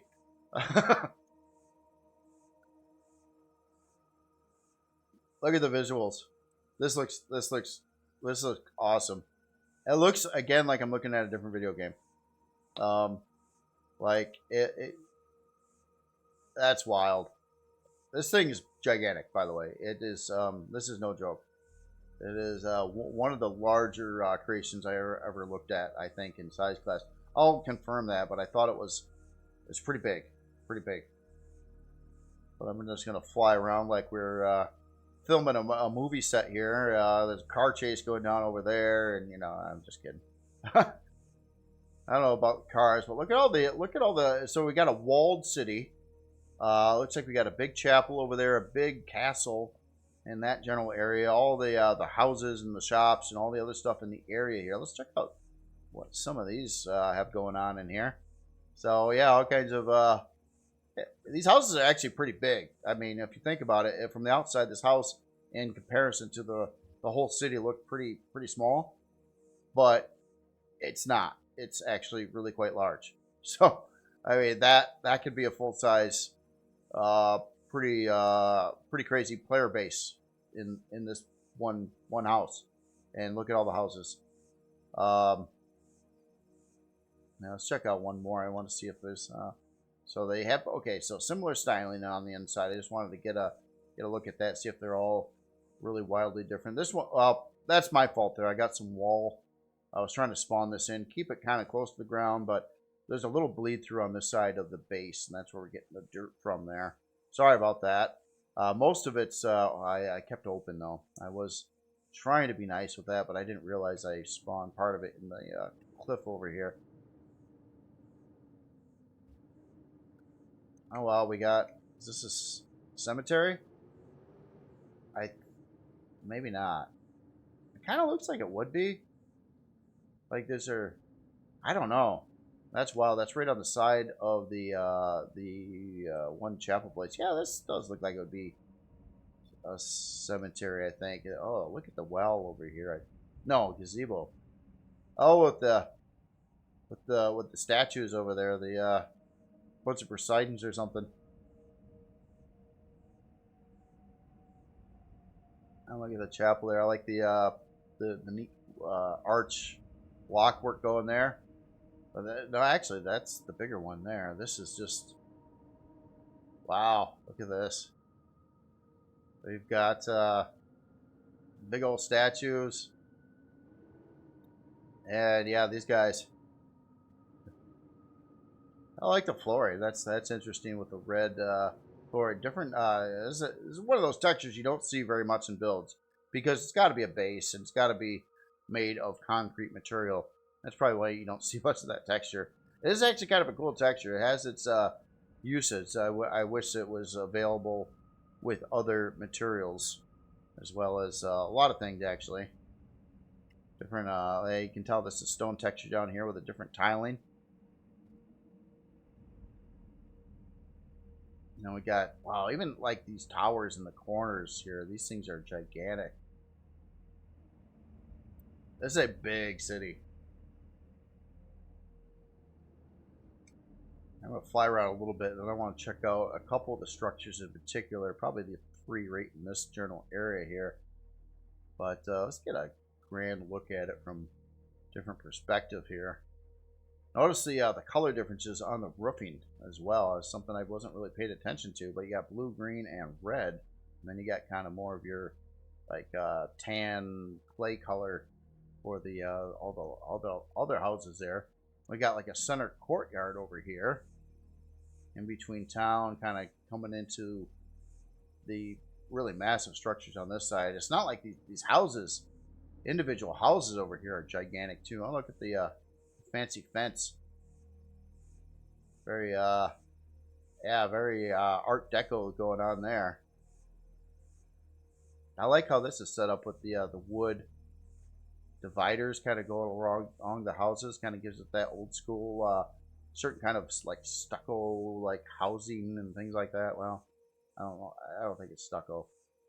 There's a term for that. I forget the exact name, but so where houses would have like wood like outer frames, and you got usually different colored walls in between there.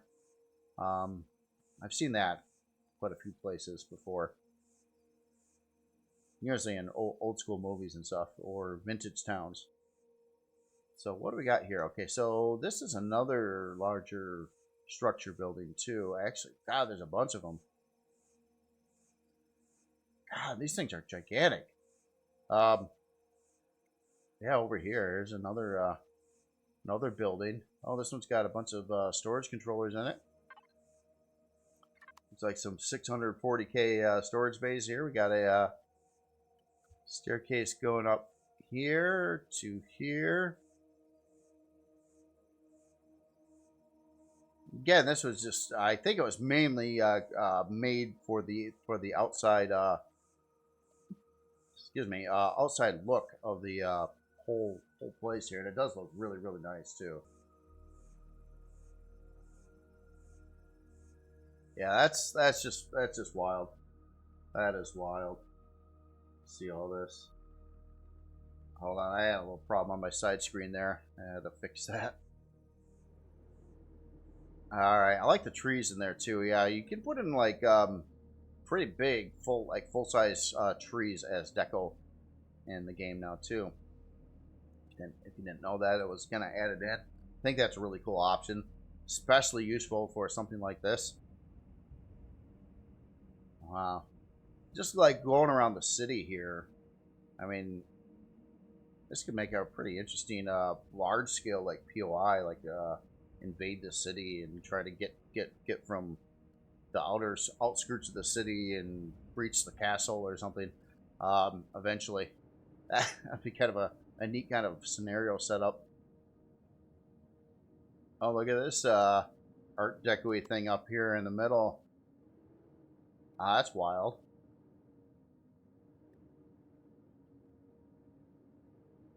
With the carpet or the flooring kind of all going with that. Oh, look at all the craziness on the ceiling here too. Look at that. There's just little touches and details all over the place. Like, you know, the side piece here. I got my light on. It just looks probably a little bit better. That's one thing with the game with this. When you have such large open areas like this, lighting it up with in-game lights is nearly impossible, or will not really work very well. You could use spotlights, but they suck too and doesn't make it look very good. So yeah, there's not a lot you can do in these kind of situations. The only thing I could really recommend, although it probably wouldn't fit with the setting here, is like texture lights. Try to pop those in places. But other than that, yeah, you do what you can do here. That's cool. Look at the big round window there and the other windows. My goodness, I'm gonna just stay in God mode and fly around a little bit here. It's just, I mean, like again, this building by itself is gigantic. It's just, I mean, let's go check out the green rooftop building here. Wow, how big it is, and there's your doorway.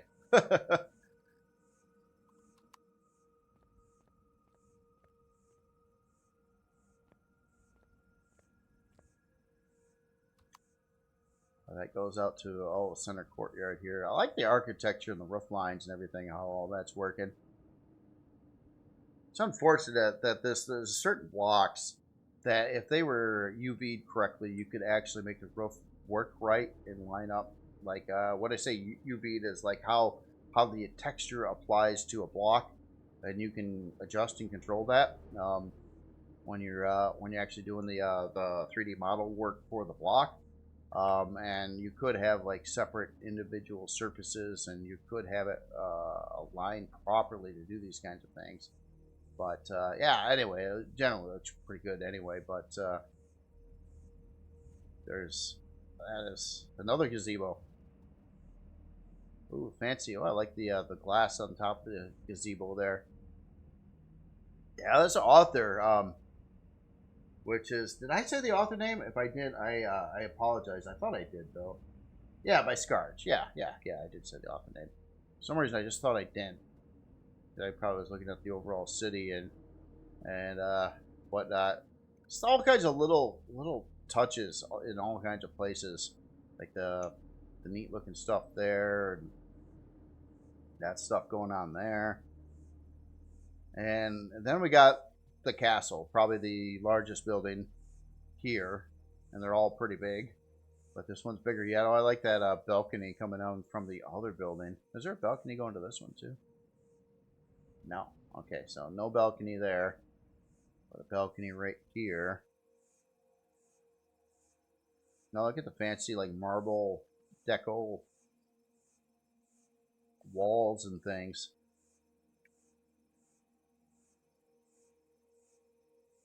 Alright, so we're coming into the castle. Oh, we got another bridge there, too. Wow. Yeah, this thing, especially, you know, obviously, if you look at, like, Minecraft builds, there's some really big, elaborate Minecraft build structures, but normally you're seeing them around this scale, and from a distance, like that. And obviously, even though this game doesn't have a lot of really cool stuff for this kind of architecture in it with blocks, it has some, but you know, it could have a lot more. It's neat because Minecraft, everything's a block where you have shape blocks here and you get the angles and the roof lines and stuff. So it's going to look so much more detailed close up than a Minecraft build of something like this, which is really, really cool.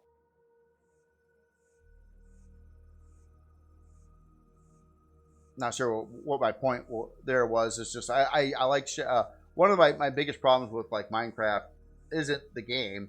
It's just that you don't have shape blocks, wedges and angles and all the other stuff. So yeah, it takes away a lot of what you can do with building, and to make things look detailed, you got to scale them up very, very large in Minecraft to make them look detailed from a distance. I don't even know where I'm going. We're in, looks like a gladiator arena pit down over here below the castle. I guess that's quite fitting, actually. But it kind of looks like or dungeon or something. I'm not sure. Oh, wait. We're actually not below it. Well, I don't know. That's wild, though. All right, so here, let me, we're in solid blocks there. Look at this staircase. Oh, that's some wild stuff going on there. It's functional too. Got the inner support pillar going all the way up, kind of goes around all the way to the roof of this room, which goes to I don't don't think I should have been right where I was at. Yeah, this room. Just absolutely gigantic. Well, anyway, definitely want to check this one out and tour the city. The amazing thing, despite how insane the size class of this probably is, it really isn't like, because it's not using a lot of lights and effects and other things. It's really not chopping. It's chopping out the game like I thought it might with a really big size class thing. It's not really hitting the frame rate or anything like that. I've ran in a lot smaller creations with a lot of effects and lights and things going on that will kind of cause a lot of performance issues. But despite the impressive size of this city, yeah, it's just it's smooth. It's very smooth walking around and looking at it and everything like that. Really looks good.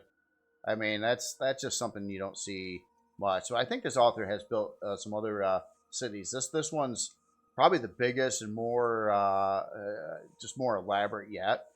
I think that's really cool. I like the difference in the roof colors and the architecture and the different like 3 main set piece buildings in there with all the houses. The houses are actually just, again, they're pretty big. All right. Well, anyway, let's look at the numbers here.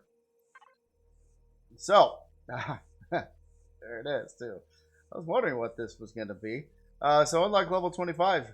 I'm sorry, yeah, unlock 25. 122 for the size class. Doesn't do any of that attack defense crap. It does have some fuel tanks in it. No oxygen. Again, it's not that kind of build. 54-hour and 4-minute build time. Choose a nutrient solution. God, it might have a farm somewhere in it. But it does have trees and stuff. So some of that stuff may use that as well. A lot of tribal, wow, 1,185 tribal furnishings in here. That's got to be, if there was some form of Guinness Book of World Records for Empyrion builds, I think that would be a record there. The most tribal furnishings ever in a creation. That is really cool though. Yeah, just wild. I'm gonna look at the storage. I'm not. It did have some storage. There are some. I probably didn't even come across it yet, but there are some utility things in here too.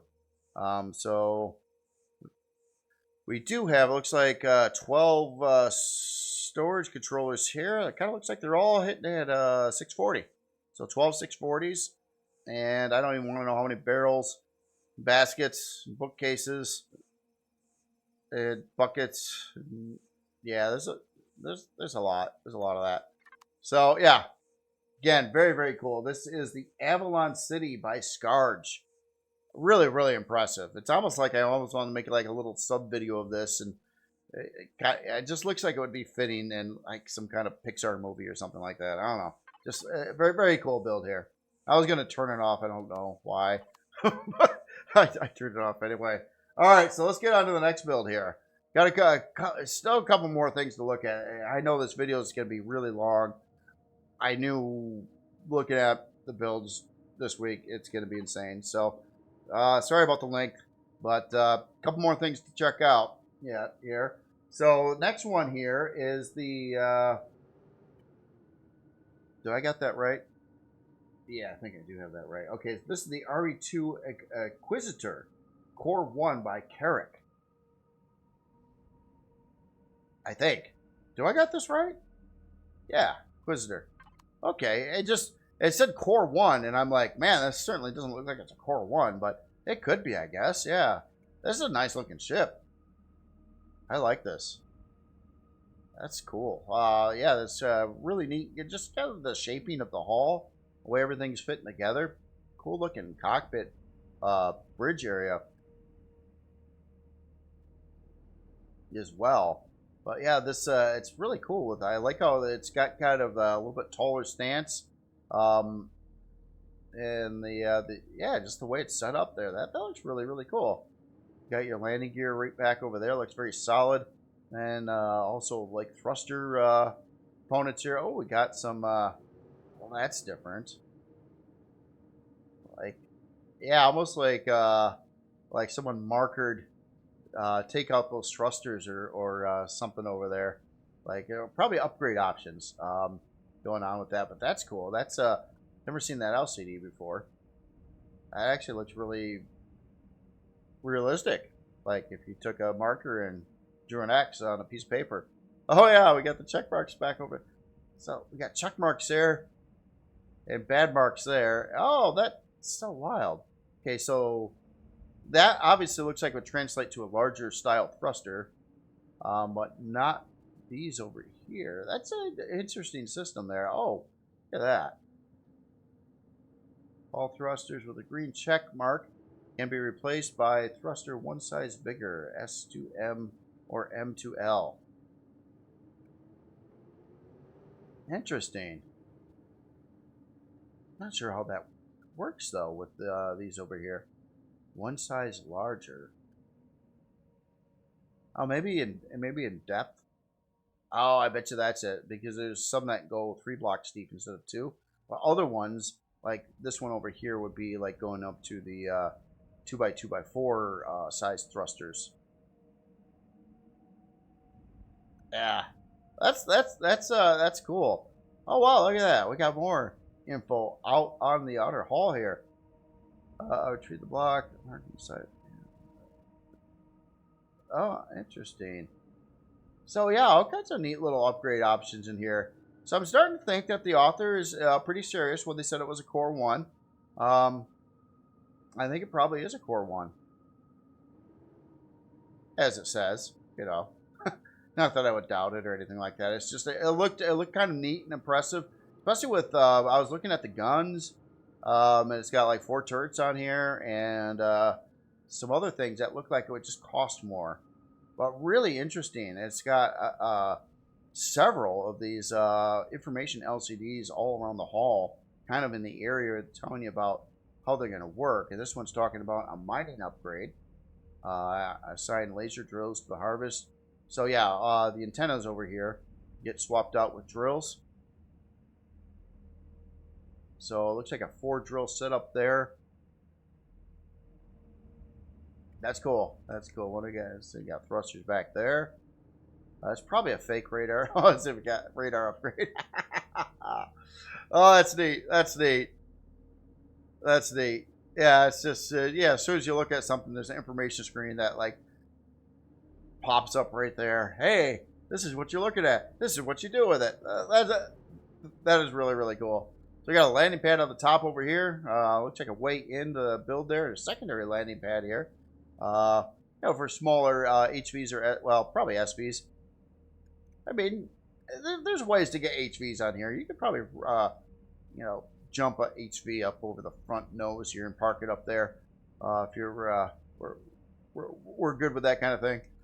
So yeah, that's very cool. Very cool. All right. Well, anyway.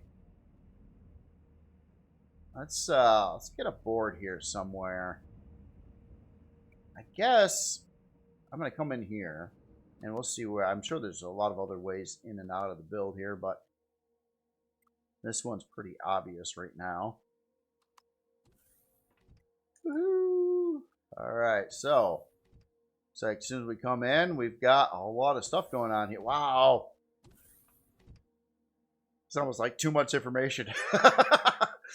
Look at that. So, yeah, wow, this thing is I got hats off to the author though for making this like really user friendly for a player not knowing like what the author was thinking or doing with all the different options and telling everybody, hey, this is what you can do. Salvage 2 red blocks, basic cores here. So that's really neat because obviously, if you didn't have all that information there, a player coming into this would have really no idea on a lot of this stuff. And yeah, it's very helpful. It takes a lot of time for the author to make all that all the LCDs and describe everything and all that too. So yeah, it's really really cool. And this one's probably got more, probably the most amount of information LCDs I've seen in the build to date. I mean, they're just, well, of like full description ones and not just part locations. So all kinds of stuff in here. That's really cool. That's really cool. Even down, yeah, even down over there. Wow. So cool looking bridge area here. We got a couple passenger seats.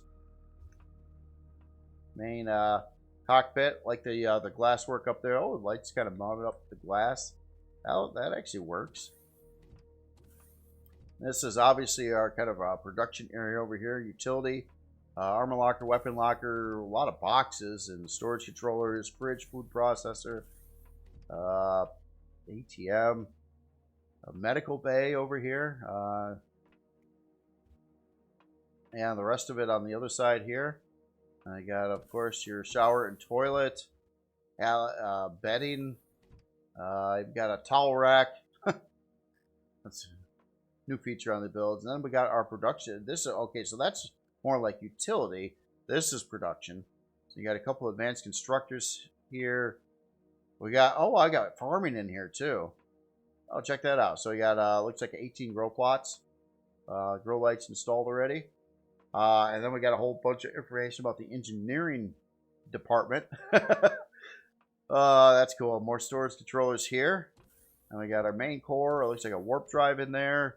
I think that's a shield down over there. So yeah, it's really set up for a lot of stuff. And a lot of information on how to get everything all upgraded too. Hold on a second. Let's go down this way. Okay, so oh, we do have a boarding ramp on the bottom side here too. Makes sense. Figured it did. I didn't look very closely. I suppose I just came in that top door, and this also will get us back up to there. So yeah, really easy layout on the inside.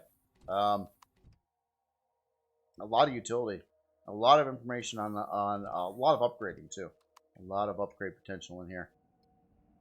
So yeah, very, very cool. Interesting with all the check and the X's and checks on the thrusters and stuff. There's probably a control, a P menu control for these LCDs. Yeah, it looks like right there, upgrade. So if we turn that off, it turns off all that stuff.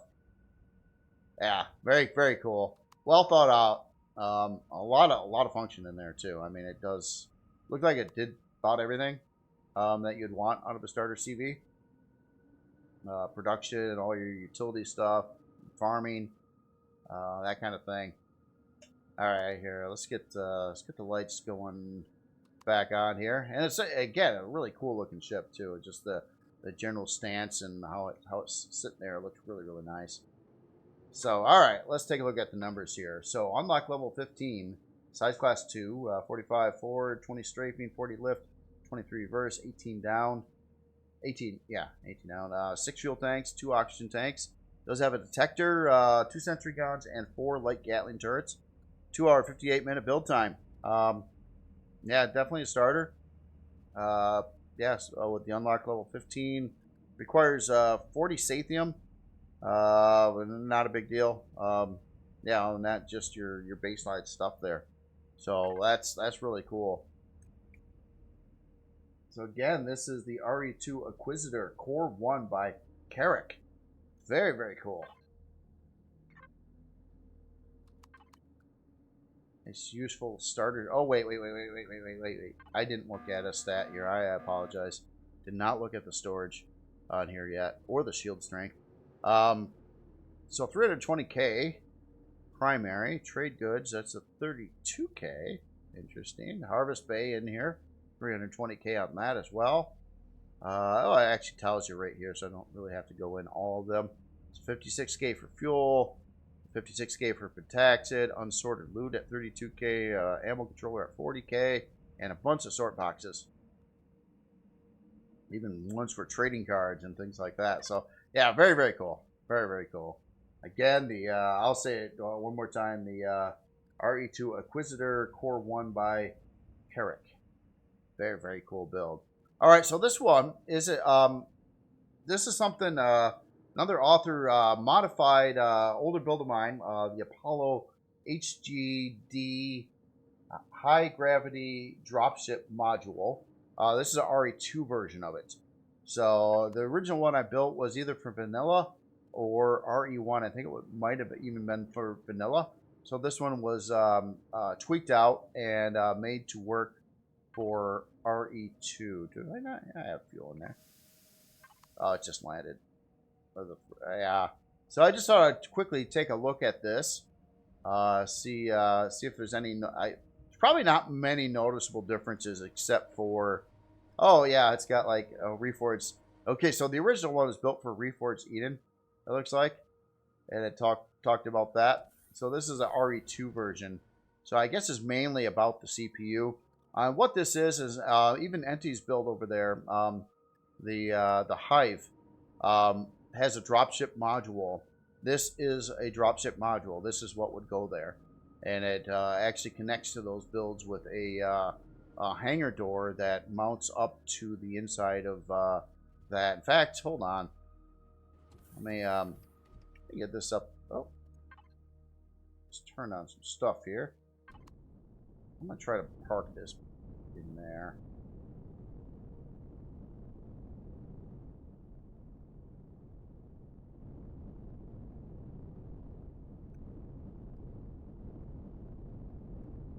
See how this works. Yeah, it's the first time I've the only builds that I know of that. Well, actually, I think there's some other builds out there now that do this kind of thing, but yeah, it was basically the Helios.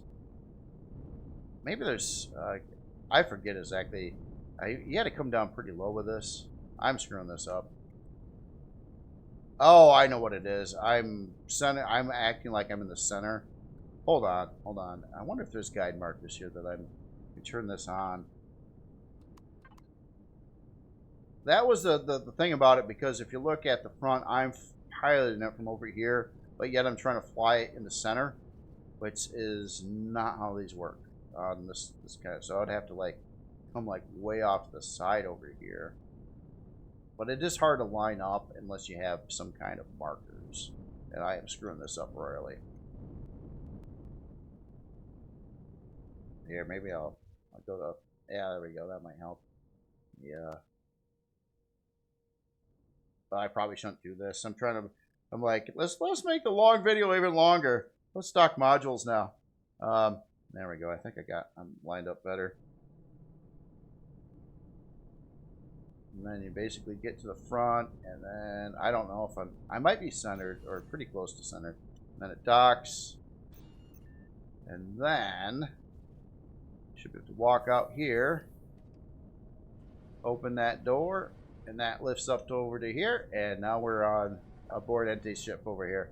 So yeah, that's just cool. So that's how the dropship module works. It is the biggest known module to date, I think, or biggest class of module out there, I think. All right, so there's something else I wanted to show. I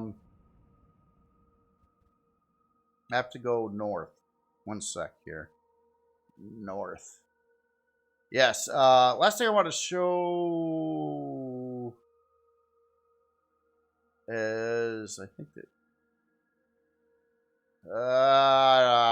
Where is it?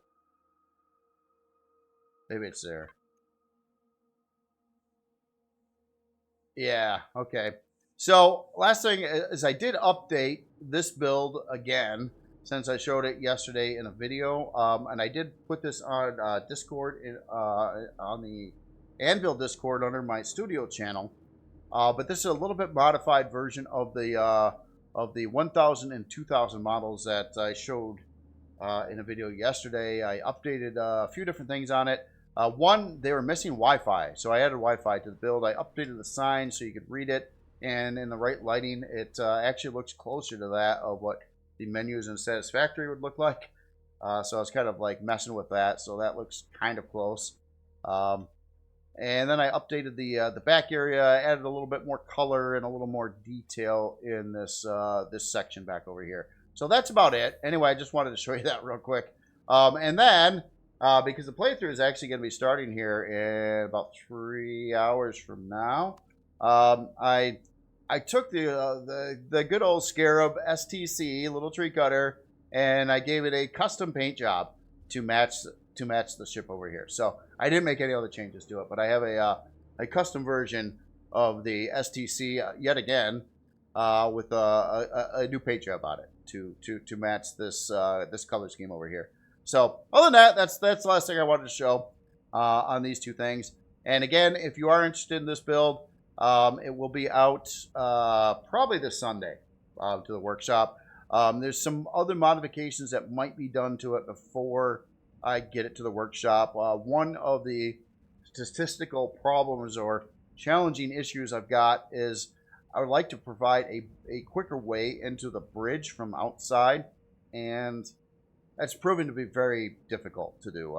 I studied the idea of looking at a ladder, and I like the idea of that because that would fit also with like satisfactory type of stuff. But the only place I could really figure out to put a ladder, even with this, would be like get rid of that block and have it hanging down here. I don't think that would work out very good. There's another suggestion that maybe I replace one of the blocks up here and put in one of those roundy doors to get in there. That has some potential. I have to check into that one yet, but I just kind of wanted to talk about that real quick. And other than that, I will finally, I think, end this video here. Oh, by the way, the RE2 dropship module, that was done by Star 274. Forgot to list the author name there. I apologize for that. I do appreciate that, Star. Very, very cool. And other than that, wow, what a week. What a week of just some insane builds, I gotta say. Just amazing. Other than that, y'all have yourself an excellent weekend, and I will talk to you later.